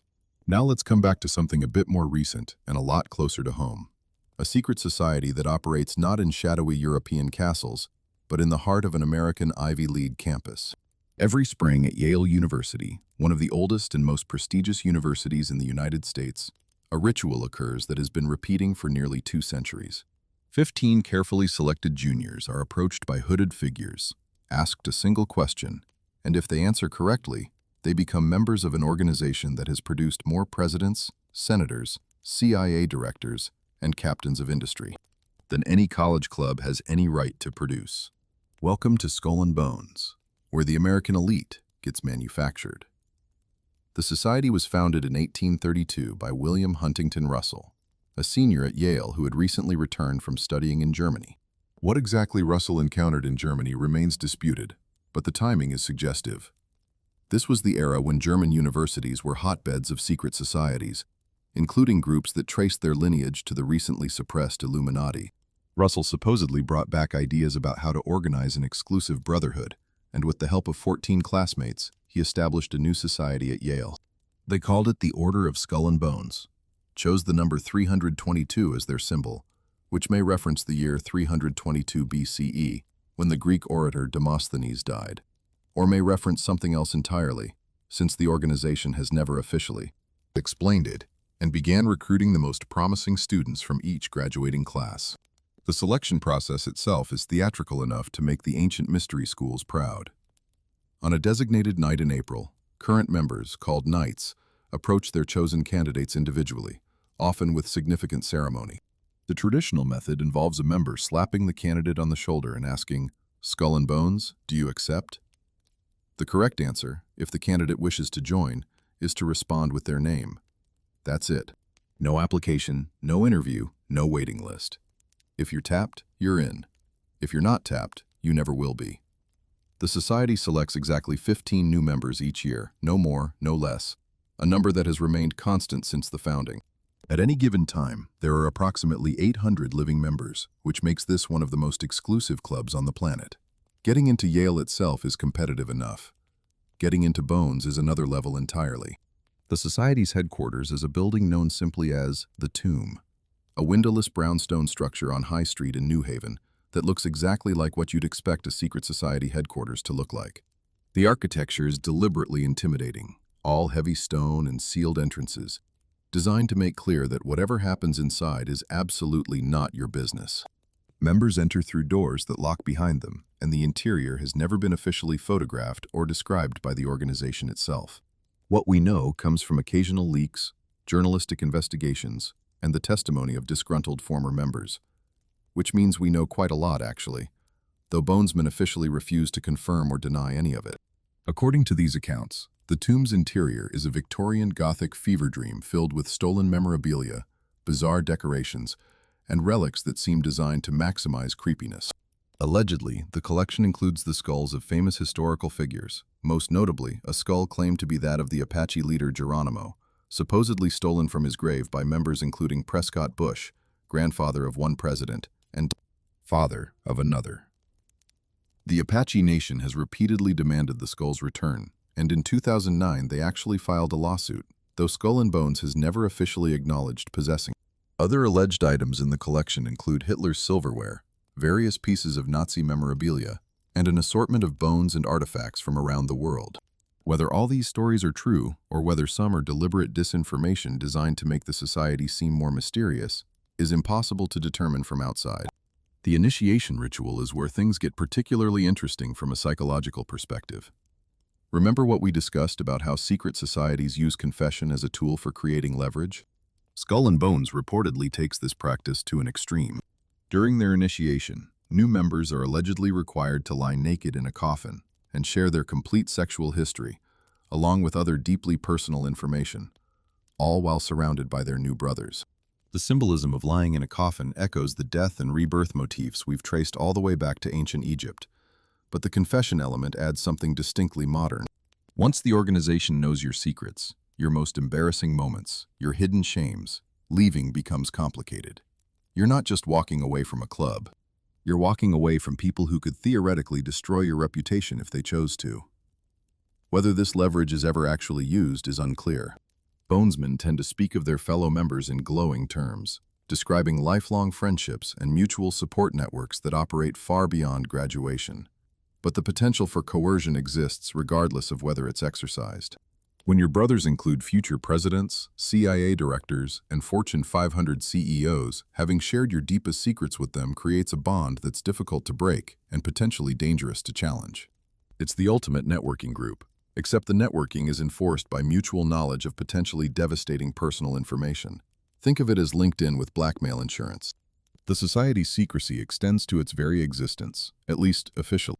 Members are traditionally forbidden from acknowledging their membership, and the phrase, "I can neither confirm nor deny," became associated with Bonesmen long before it became a government cliché. When both George W. Bush and John Kerry, opponents in the 2004 presidential election, were asked about their Skull and Bones membership during a joint interview, both deflected the question in remarkably similar ways. Kerry said it was so secret we can't talk about it. Bush, when pressed, simply laughed and said, "It's so secret we can't talk about it."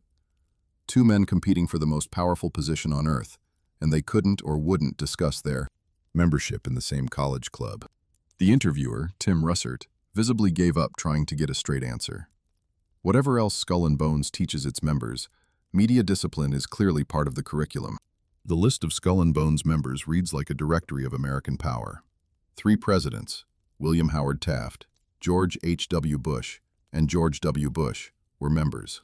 So were numerous senators, cabinet secretaries, Supreme Court justices, and at least 3 directors of the Central Intelligence Agency. The Harriman family, the Whitney family, the Taft family, the Bush family. These dynastic names appear repeatedly in Skull and Bones rosters, often across multiple generations.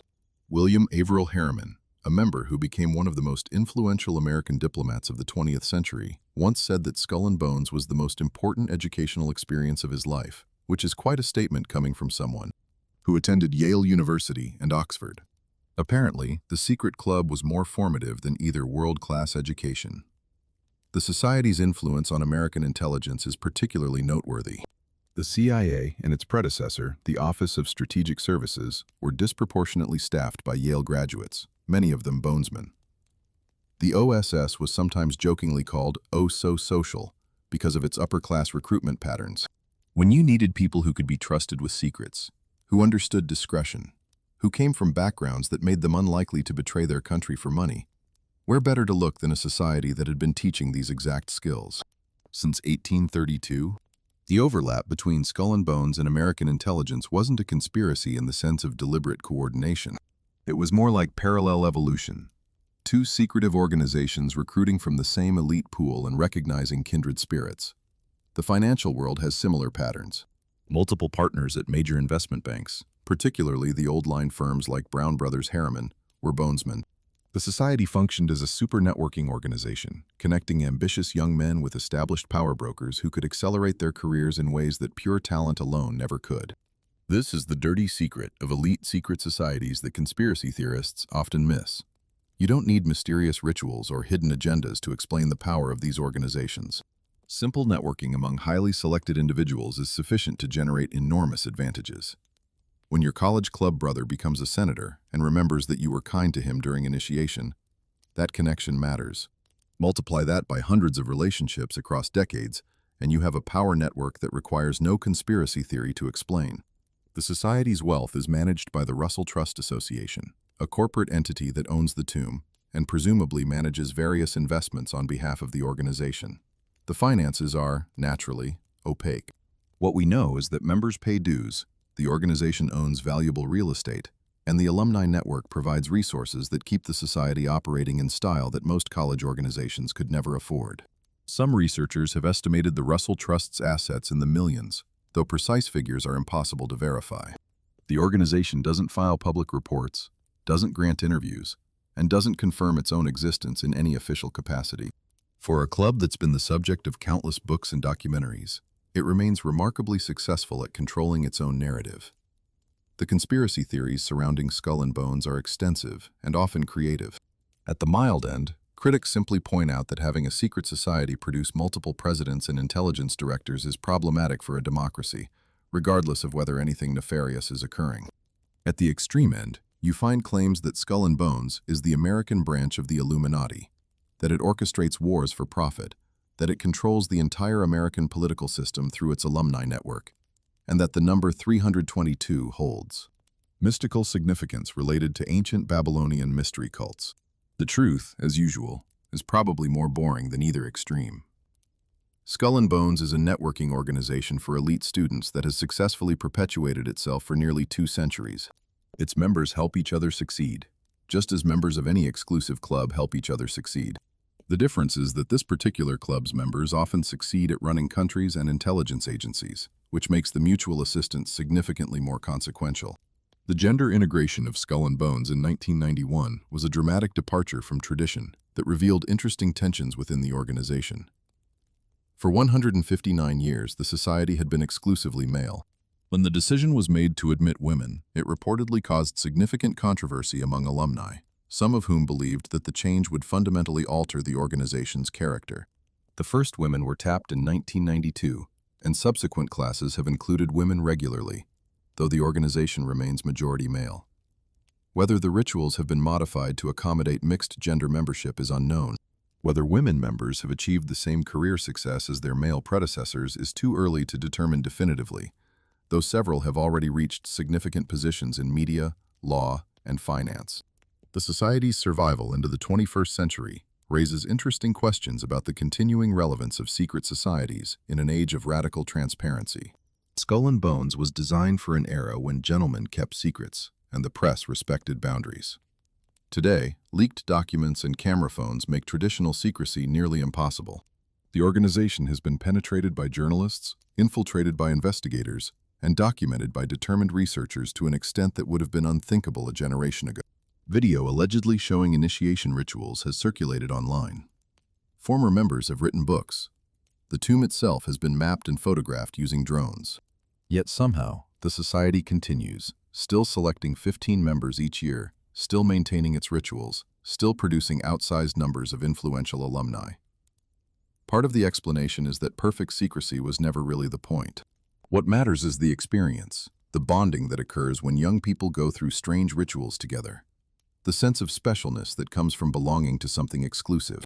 You can leak the details of Skull and Bones initiation, but you can't replicate the feeling of actually going through it. The secrecy serves the psychological function of making membership feel significant, not the operational function of hiding information. In this sense, Skull and Bones has more in common with fraternity hazing than with genuine espionage. The secrets aren't valuable because of their content.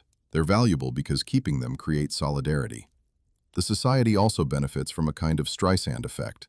The more attention it receives, the more prestigious membership becomes. Being tapped for Skull and Bones in 2023 means joining an organization that has been the subject of multiple books, documentaries, and political controversies. It means being associated with presidents and power brokers. It means that people will wonder about you for the rest of your life. For ambitious young people, this notoriety is a feature, not a bug. The conspiracy theories actually enhance the brand. When people whisper that you're part of a secret cabal that runs the world, that's better publicity than any marketing campaign could buy. The dark interpretation of Skull and Bones sees it as proof that American democracy is a sham, that a small elite has always controlled the country regardless of who voters choose. The charitable interpretation sees it as a particularly effective alumni association that has successfully maintained traditions across nearly 2 centuries. The truth probably involves elements of both. Skull and Bones members do help each other succeed in ways that ordinary citizens cannot replicate. They do have access to networks and resources that provide enormous advantages. But calling this a conspiracy requires ignoring that the same dynamics operate in countless other elite networks, from country clubs to corporate boards to alumni associations of varying exclusivity.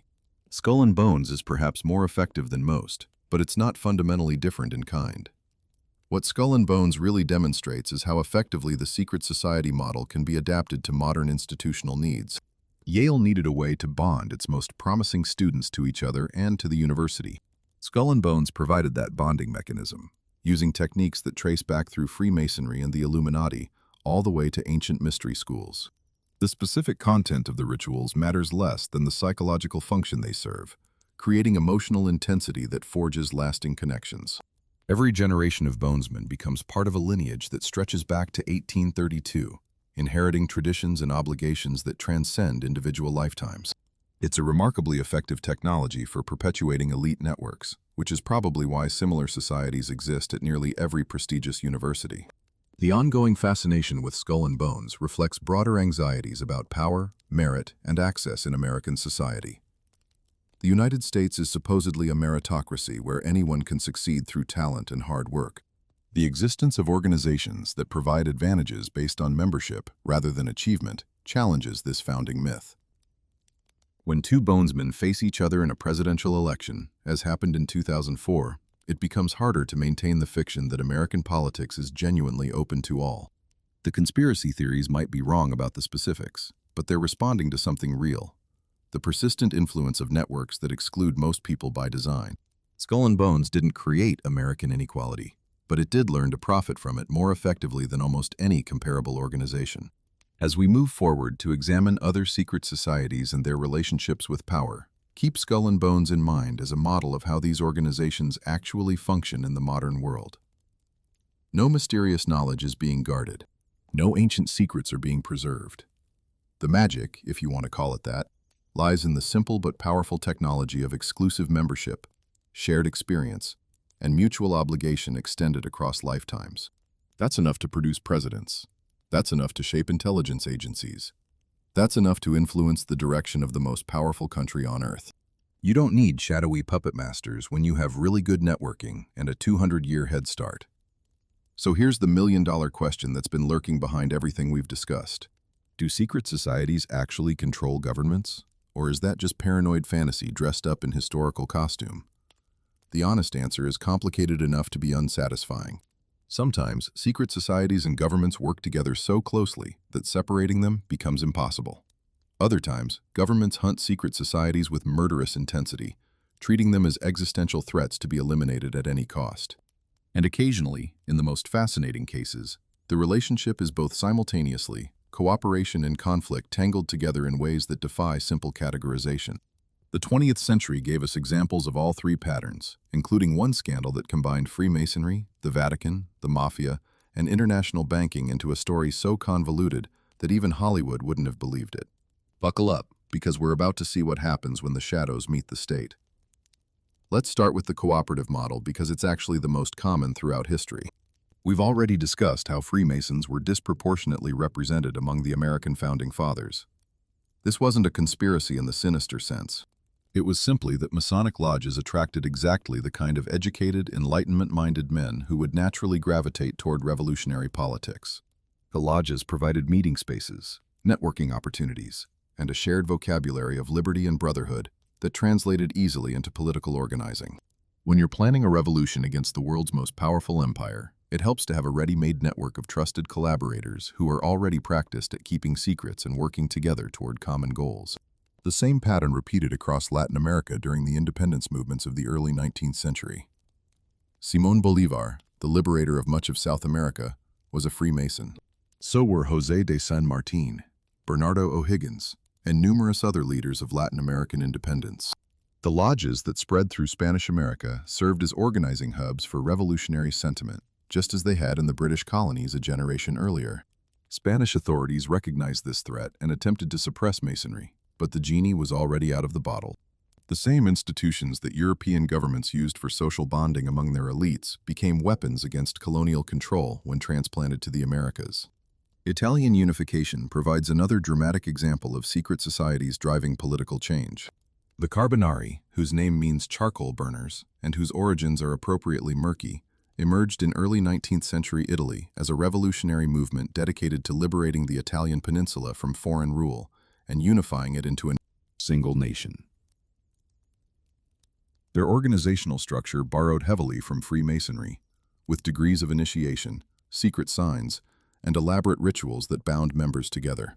But unlike the relatively conservative Masonic lodges, the Carbonari were explicitly revolutionary, committed to armed uprising against the existing order.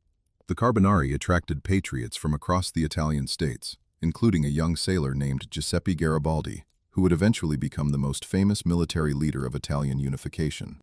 The movement organized multiple failed uprisings during the 1820s and 1830s, each suppressed by Austrian and local forces with varying degrees of brutality. These failures led to the emergence of newer, more sophisticated organizations, particularly Giuseppe Mazzini's Young Italy movement, which learned from Carbonari mistakes while maintaining the basic secret society structure. The eventual unification of Italy in 1861 owed much to these decades of underground organizing, though the final achievement required conventional military campaigns and diplomatic maneuvering alongside revolutionary conspiracies. But the relationship between secret societies and state power isn't always cooperative. Sometimes governments view these organizations as threats to be eliminated, and the elimination can be spectacularly thorough. We've already discussed how the Bavarian government crushed the Illuminati and how the French crown destroyed the Templars. The 20th century added new examples with industrial-scale efficiency. Nazi Germany's war on Freemasonry was ideological, thorough, and lethal. The Nazi worldview held that Masonry was part of a Jewish-led international conspiracy to undermine nations and races. Never mind that many German lodges had explicitly excluded Jewish members for decades. The conspiracy theory didn't need to be internally consistent, it just needed to provide a target.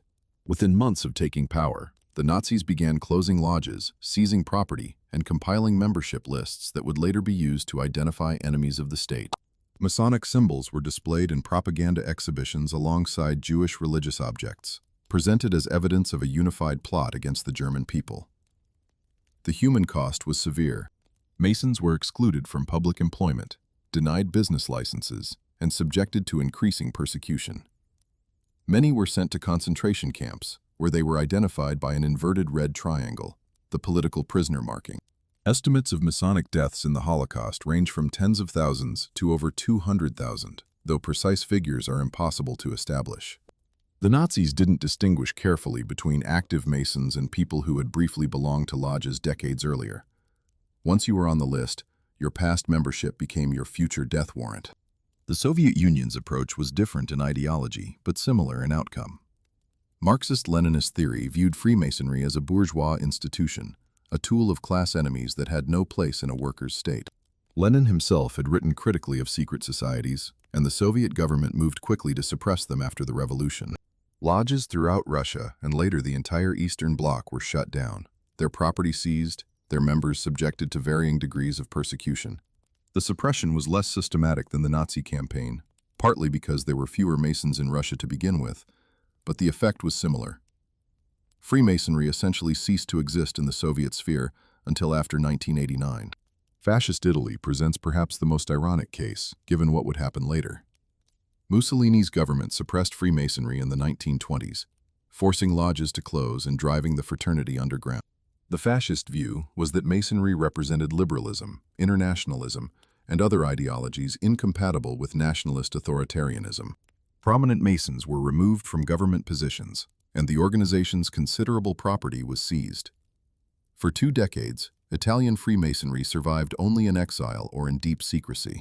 When the fascist regime fell and Masonry was re-legalized after World War II, the organization that emerged was smaller, weaker, and profoundly shaped by its experience of persecution. Which brings us to one of the most bizarre and consequential scandals in modern Italian history, the P2 affair.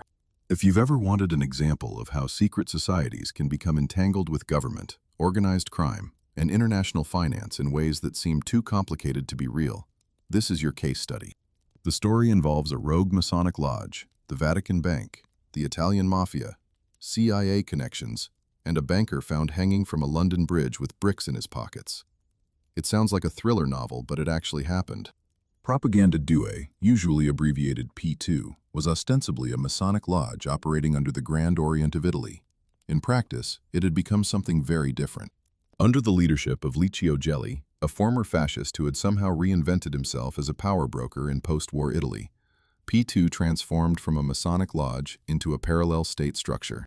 Gelli recruited members from the highest levels of Italian society: military officers, intelligence officials, politicians, bankers, industrialists, and journalists.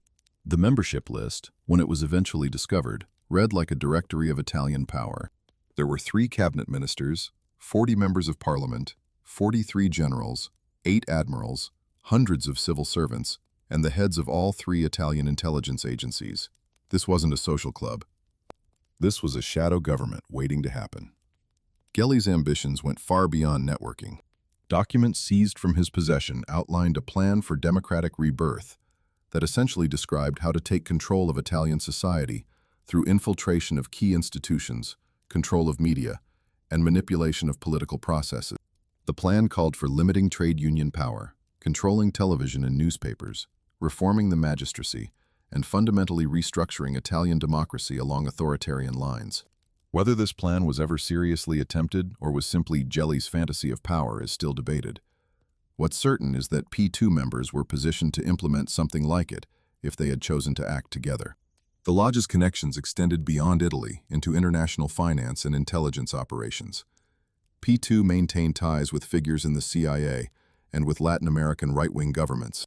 During the Argentine military dictatorship, P2 members reportedly helped facilitate arms deals and financial transfers. Gelli himself was photographed at Ronald Reagan's inauguration, demonstrating the kind of access that conspiracy theorists dream about. The lodge seemed to exist at the intersection of multiple shadowy networks, connected to everything while formally responsible for nothing. The financial dimension centered on Roberto Calvi, chairman of Banco Ambrosiano, Italy's largest private bank and a P2 member. Banco Ambrosiano was deeply intertwined with the Vatican Bank, officially known as the Institute for Works of Religion, in ways that nobody fully understood then or now. Calvi had been moving money through shell companies in Latin America and Europe, allegedly laundering funds for P2 operations, the Mafia, and possibly the Vatican itself. The amounts involved were staggering. Hundreds of millions of dollars flowing through obscure corporations with no apparent legitimate business purpose. When Banco Ambrosiano collapsed in 1982, it was the largest banking failure in Italian history, with over $1 billion missing. Calvi faced criminal investigation and conviction. Then, in June 1982, he disappeared from Rome, traveling under a false passport to London. 9 days later, his body was found hanging from scaffolding under Blackfriars Bridge, his pockets stuffed with bricks and cash. The official verdict was suicide, but almost nobody believed it. The manner of death seemed deliberately symbolic, Blackfriars being a reference to the black robes of certain religious orders, and the bricks possibly representing Masonic ritual punishment for betrayal. Calvi's family insisted he was murdered to silence him before he could reveal what he knew. The case was reopened multiple times, with Italian courts eventually ruling that he had indeed been killed, but no one has ever been definitively convicted of his murder. The P2 scandal broke wide open in 1981, when police searched Gelli's villa and discovered the membership lists, documents, and correspondence that revealed the lodge's true nature. The resulting political crisis brought down the Italian government. The Grand Orient of Italy expelled Gelli and formally dissolved P2, but the damage to Freemasonry's reputation in Italy was severe and lasting. For many Italians, P2 confirmed every suspicion they had ever harbored about secret societies, hidden power, and corrupt elites. The fact that legitimate Masonic organizations had nothing to do with Jelly's operation mattered less than the headlines. The lessons of P2 are sobering for anyone interested in the relationship between secret societies and state power. Here was an organization that started as a legitimate Masonic lodge, became captured by a single ambitious individual, and was transformed into something genuinely dangerous. Gelly didn't need mysterious rituals or ancient wisdom to accumulate power. He needed a mechanism for connecting powerful people in an environment of secrecy, and Freemasonry provided exactly that framework. Once inside the system, he could recruit members who joined thinking they were becoming Masons and discovered they were becoming pawns in a political operation. The compartmentalization that protects legitimate secret societies from exposure also protects illegitimate ones from detection. The P2 case also illustrates how secret societies interact with other shadowy networks. The lodge didn't operate in isolation. It connected with organized crime, with intelligence agencies, with corrupt financial institutions, each of these networks leveraging the others for mutual benefit. The mafia needed money laundered. The intelligence agencies needed deniable assets. The bankers needed protection from investigation. P2 provided a meeting ground where these needs could be coordinated without any formal organization taking responsibility. It was a network of networks, which made it both powerful and difficult to hold accountable. Modern democracies have developed various mechanisms to regulate secret societies, though the effectiveness of these mechanisms varies widely. Italy's post-P2 laws require disclosure of membership in secret organizations for certain public officials. Similar requirements exist in various forms across other European countries. The logic is straightforward. If secret societies can be corrupted into tools of anti-democratic conspiracy, then citizens have a right to know whether their officials belong to such organizations. But enforcement is tricky. How do you prove membership in something that's secret by definition? The United States takes a more permissive approach, viewing secret societies as falling under the broad umbrella of freedom of association. Americans can join whatever organizations they want, and those organizations can keep their membership lists private. This approach reflects both constitutional values and practical reality. In a country where Skull and Bones members have repeatedly reached the presidency, prohibiting elite secret societies would be politically awkward. Better to treat them as private clubs, like country clubs or yacht clubs, that happen to have unusual initiation rituals. The fundamental tension between secret societies and democratic governance remains unresolved. Democracy assumes transparency, accountability, and public deliberation. Secret societies assume privacy, discretion, and confidential decision-making. These values can coexist when secret societies limit themselves to social bonding and philosophical exploration. They come into conflict when secret societies begin influencing public policy, coordinating political action, or accumulating economic power beyond what individual members could achieve alone. The line between a networking organization and a conspiracy is blurry, and different societies have drawn it in different places throughout history. What history suggests is that the relationship between secret societies and state power is inherently unstable. Cooperation can slide into capture, where the society becomes a tool of state power. Independence can slide into opposition, where the society becomes a threat to be suppressed. And success can slide into corruption, where the society's secrecy becomes a shield for activities that would be illegal if conducted openly. The P2 scandal showed all these dynamics at work simultaneously, which is why it remains such a valuable case study for understanding what can go wrong. The governments that have most successfully managed secret societies have generally been those that either integrated them into official structures, as the British Empire did with Freemasonry, or tolerated them within clear boundaries, as the modern United States does. The governments that have most spectacularly failed have been those that tried to eliminate secret societies entirely, creating martyrs and driving organizations underground where they became harder to monitor. Persecution makes secret societies more secret, more committed, and often more extreme. Co-optation makes them more controllable, but also gives them access to power they might not otherwise achieve. For the secret societies themselves, the relationship with government is equally complicated. Alliance with power brings resources and protection, but also risks becoming dependent on political favor. Opposition to power brings ideological purity, but also risks persecution and destruction. The most successful secret societies have generally maintained enough independence to survive changes in government while remaining useful enough to avoid being targeted for elimination. It's a delicate balance that requires constant adjustment. As we move toward our final chapters, examining how conspiracy theories are born and how secret societies operate in the modern world, keep this fundamental tension in mind. The relationship between hidden power and official power is never simple, never stable, and never fully resolved. Sometimes they work together. Sometimes they work against each other. And sometimes, as P2 demonstrated, they become so entangled that it's impossible to tell where one ends and the other begins. We've spent this entire journey examining real secret societies with documented histories, verified memberships, and actual influence on world events.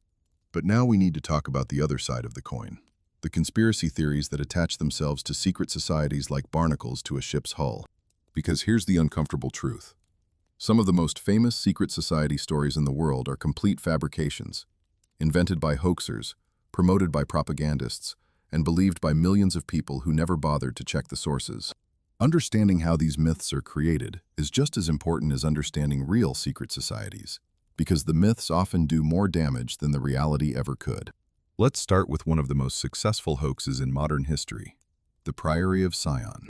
If you've read Dan Brown's The Da Vinci Code or seen the movie, you've encountered claims about an ancient secret society that has protected the descendants of Jesus Christ for 2,000 years. The novel presents this as historical fact, citing real documents and real researchers. Millions of readers came away believing that there really was an organization called the Priory of Sion, that it really did include Leonardo da Vinci and Isaac Newton among its grand masters, and that it really was guarding a secret that could shake Christianity to its foundations. The problem? The whole thing was invented by a French conman in 1956, and the ancient documents proving the Priory's existence were forgeries that he planted in the French National Library himself. Pierre Plantard was a small-time French fantasist with a criminal record for fraud and a talent for self-promotion. In 1956, he registered an organization called the Priory of Sion with the French government, as French law required for any formal association. The stated purpose was studies and mutual aid for members. There was nothing ancient or mystical about it. It was essentially a social club for Plantard and a few acquaintances, probably fewer than a dozen people at its peak. But Plantard had bigger dreams than running a book club. He wanted to be important, and he was willing to create an elaborate alternate reality to make that happen. Over the following years, Plantard and his associates created a series of forged documents that purported to prove the Priory of Sion had existed since 1099, founded during the Crusades by Godfrey of Bouillon. These documents included fake genealogies showing that Plantard himself was descended from the Merovingian kings of France, and, through them, from the bloodline of Jesus Christ.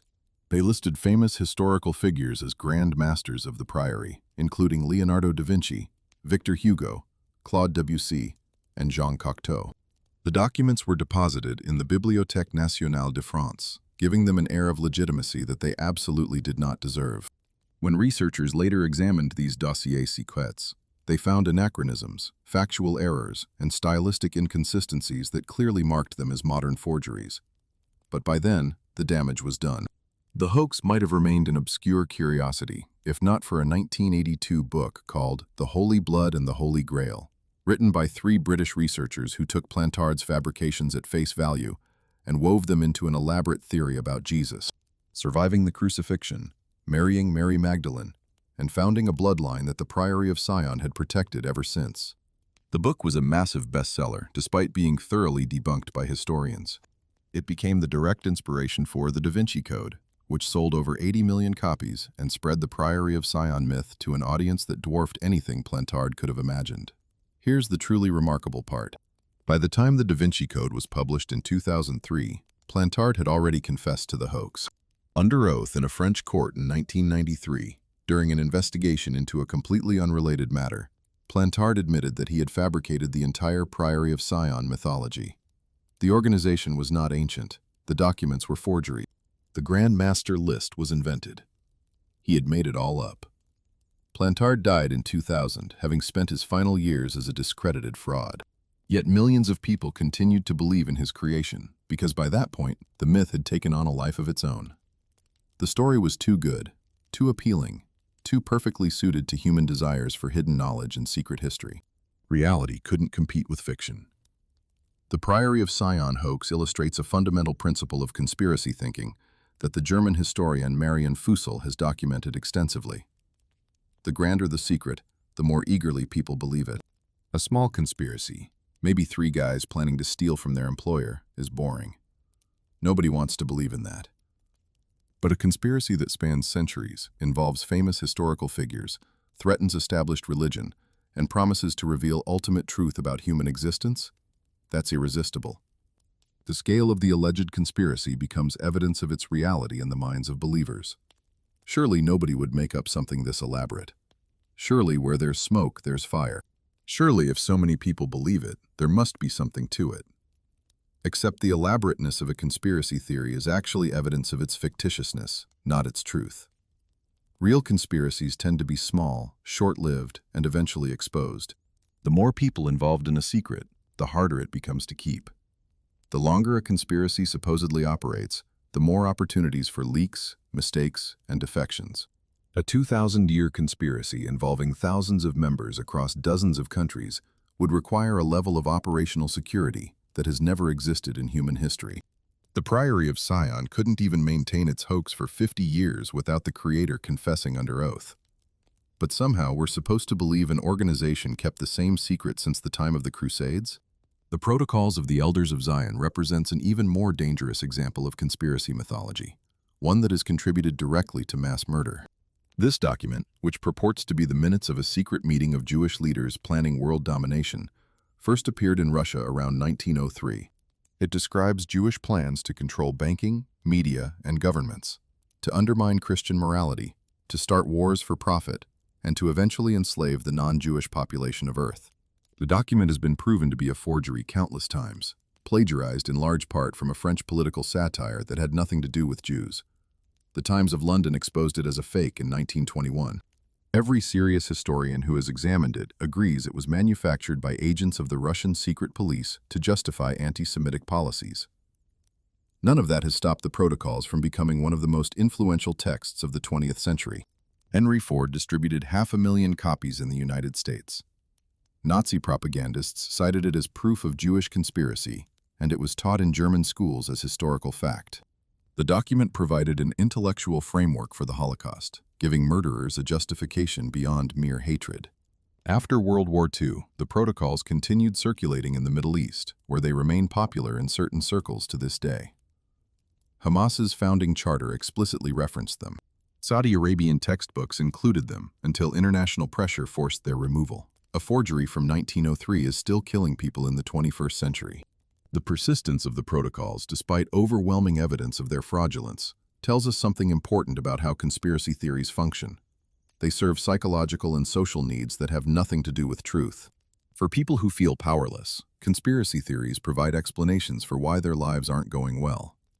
It's not systemic problems, economic forces, or their own decisions. It's a secret group working against them. For people who feel ordinary, conspiracy theories provide a sense of special knowledge, the intoxicating feeling of being among the few who truly understand how the world works. For people who distrust institutions, conspiracy theories validate that distrust by providing evidence, however fabricated, that the institutions are indeed corrupt. The psychological research on conspiracy thinking reveals consistent patterns. People who believe in one conspiracy theory are more likely to believe in others, even when the theories contradict each other. This suggests that the specific content matters less than the underlying disposition to see hidden patterns and malicious intent. Conspiracy believers tend to score higher on measures of anomie, the feeling of being disconnected from social norms and institutions. They tend to have lower levels of interpersonal trust. They're more likely to attribute events to intentional agency rather than accident or structural forces. When something bad happens, they ask, "Who did this?" rather than, "What caused this?" This doesn't mean conspiracy believers are stupid. Many are highly intelligent, capable of constructing elaborate arguments for their beliefs, and identifying real inconsistencies in official accounts. The problem isn't cognitive ability, but epistemic method. Conspiracy thinking starts from the conclusion and works backward, finding evidence that supports the predetermined belief while dismissing contradictory evidence as part of the cover-up. It's unfalsifiable by design. Any evidence against the conspiracy becomes evidence of how deep the conspiracy goes. Any failure to find proof becomes proof of how well the secrets are hidden. You can't argue someone out of a conspiracy theory using facts alone, because the theory has built-in defenses against factual challenge. How do we distinguish legitimate concerns about secret power from paranoid fantasy? It's not always easy, but there are some useful heuristics. Real conspiracies tend to have specific, limited goals rather than world domination. They involve identifiable people doing identifiable things for understandable reasons, usually money or power. They eventually leave evidence because humans are terrible at keeping secrets. Real conspiracies get exposed, prosecuted, and documented. Watergate was a real conspiracy. Iran-Contra was a real conspiracy.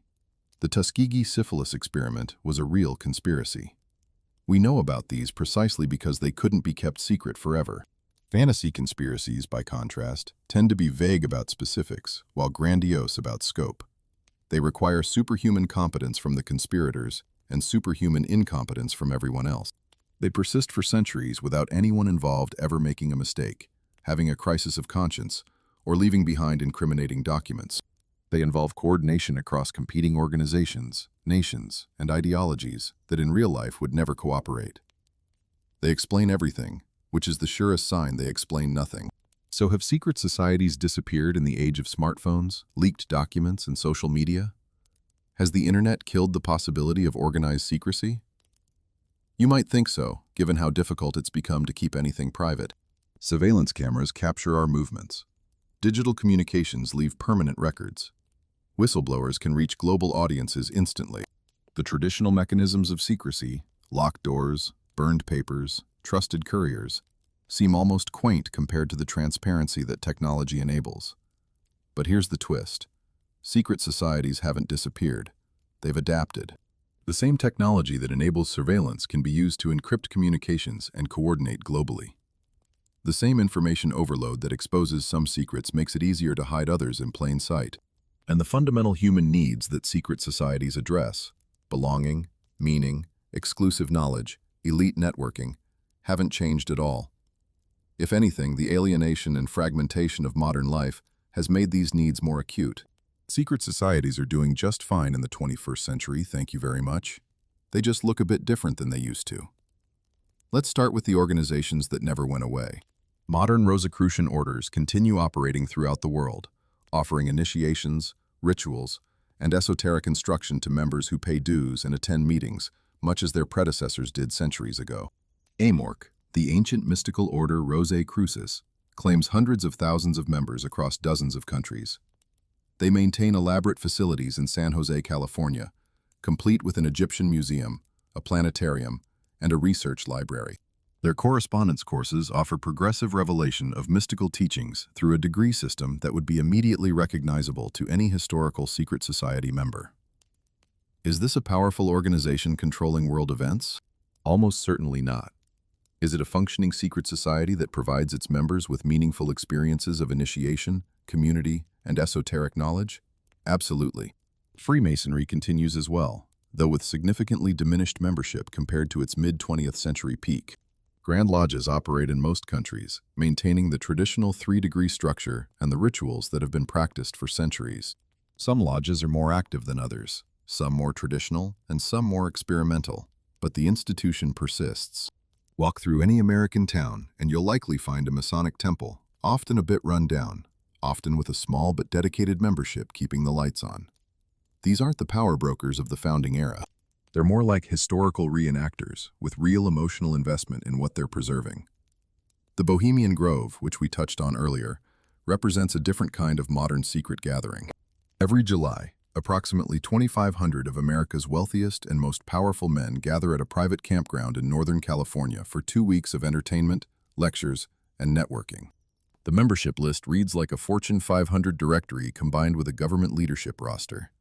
Past attendees have included every Republican president since Coolidge, along with countless CEOs, media moguls, and political operatives. The Grove's motto, "Weaving spiders come not here," supposedly prohibits business deals during the encampment, but critics question how seriously that rule is observed when this many powerful people are together for this long. The most famous Bohemian Grove ritual is the cremation of care, a theatrical ceremony involving a 40-foot stone owl, robed figures, and the symbolic burning of an effigy representing worldly concerns. Footage of this ceremony has been leaked multiple times, usually by journalists or activists who infiltrated the gathering. The imagery is admittedly strange. Powerful men in robes performing quasi-pagan rituals in the California redwoods. But the actual content seems to be artistic pageantry rather than genuine occultism. It's summer camp for billionaires, complete with campfire performances and inside jokes that only make sense to the attendees. Sinister? Probably not. Exclusive to a degree that should concern anyone who believes in democratic accountability? Definitely. The Bilderberg Group represents perhaps the most discussed and least understood of modern elite gatherings. Since 1954, approximately 150 political leaders, experts, and business executives have met annually at luxury hotels across Europe and North America to discuss major issues facing the Western world. The meetings are explicitly private. No press is admitted, attendees agree not to reveal what specific individuals said, and the agenda is not publicly disclosed. This secrecy has predictably generated massive conspiracy theories, claiming that Bilderberg is where the real decisions about war, finance, and politics are made, bypassing democratic processes entirely. The reality is almost certainly more mundane. Bilderberg appears to function as a forum for informal discussion among elites who want to understand perspectives different from their own. Attendees come from different countries, different political parties, and different industries. The conversations happen off the record, precisely so that participants can speak freely without worrying about how their words will be reported. Is this ideal?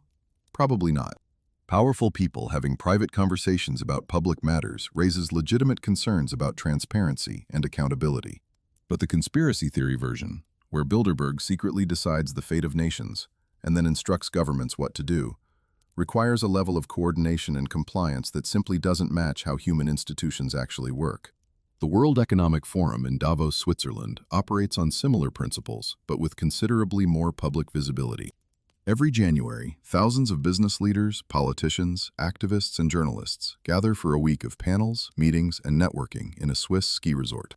Davos has become shorthand for the global elite, and critics from both left and right attack it as a symbol of unaccountable power. The forum itself publishes extensive material about its discussions, but the real action happens in private meetings and cocktail parties that no amount of official transparency can capture. Klaus Schwab, the forum's founder and executive chairman, has become a bogeyman for conspiracy theorists who interpret his writings about the Great Reset and the Fourth Industrial Revolution as blueprints for totalitarian control. These interpretations almost certainly misread technocratic jargon as sinister planning. Schwab writes about how technology is changing society and argues that businesses and governments should adapt. Whether you agree with his specific proposals is a legitimate matter for debate.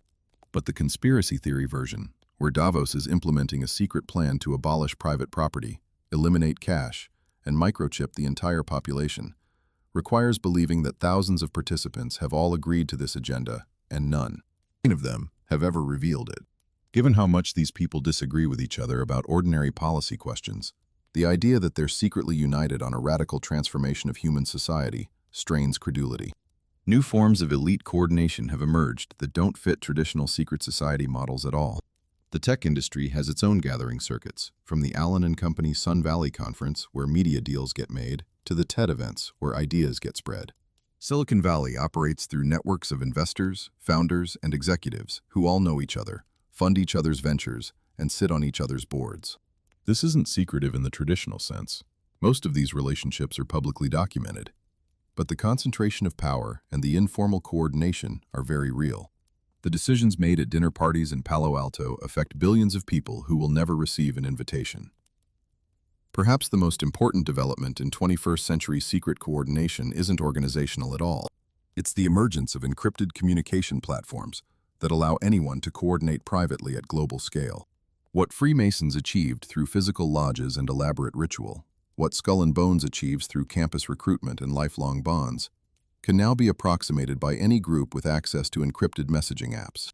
The barrier to entry for secret coordination has collapsed. You don't need a tomb on the Yale campus or a lodge in every city. You need Signal or Telegram and people you trust. This democratization of secrecy cuts both ways. It enables activists to organize under repressive regimes, whistleblowers to communicate with journalists, and marginalized communities to build solidarity away from hostile surveillance. It also enables criminal networks, terrorist organizations, and extremist movements to coordinate without detection. The same technology that protects dissidents protects their oppressors. The question of whether secrecy is good or bad depends entirely on who's using it and for what purpose. The fundamental lesson from this entire journey is that secrecy is a technology, morally neutral in itself, but capable of being used for good or ill. Secret societies have protected persecuted minorities and coordinated revolutionary change. They've also enabled corruption, facilitated violence, and concentrated power in ways that undermine democratic accountability. The value of any particular secret organization depends on what it's actually doing, not on the mere fact of its secrecy. We know more about historical secret societies than any previous generation, thanks to leaked documents, academic research, and the simple passage of time. But we also face new forms of hidden coordination that our existing frameworks struggle to comprehend. The 21st century hasn't eliminated secrecy. It's transformed what secrecy means and who can practice it. Whether that transformation ultimately serves human flourishing or undermines it remains to be seen. What we can say with confidence is that the impulse towards secret organization isn't going anywhere. As long as humans desire exclusive belonging, hidden knowledge, and coordination beyond official oversight, they will create institutions to provide these things. The question isn't whether secret societies will exist in the future. They will. The question is whether we can develop the wisdom to distinguish the beneficial from the harmful, the genuine from the fraudulent, and the transparent from the merely private. After everything we've explored together, you're now better equipped to make those distinctions than most people who have ever lived. Use that knowledge wisely, and maybe think twice before believing the next viral conspiracy theory you encounter. The real secrets are usually more boring than the fake ones, but they're also more consequential. That's been our journey through the world of secret societies, from ancient Egyptian mysteries to 21st century encrypted chat rooms. Thanks for sticking with me through the shadows. Don't forget to subscribe if you want more deep dives into history's hidden corners, and drop a comment letting me know what secret society topic you'd like to explore next. Until then, keep questioning, keep learning, and remember that the truth is out there. But sometimes you have to dig pretty deep to find it. Take care out there.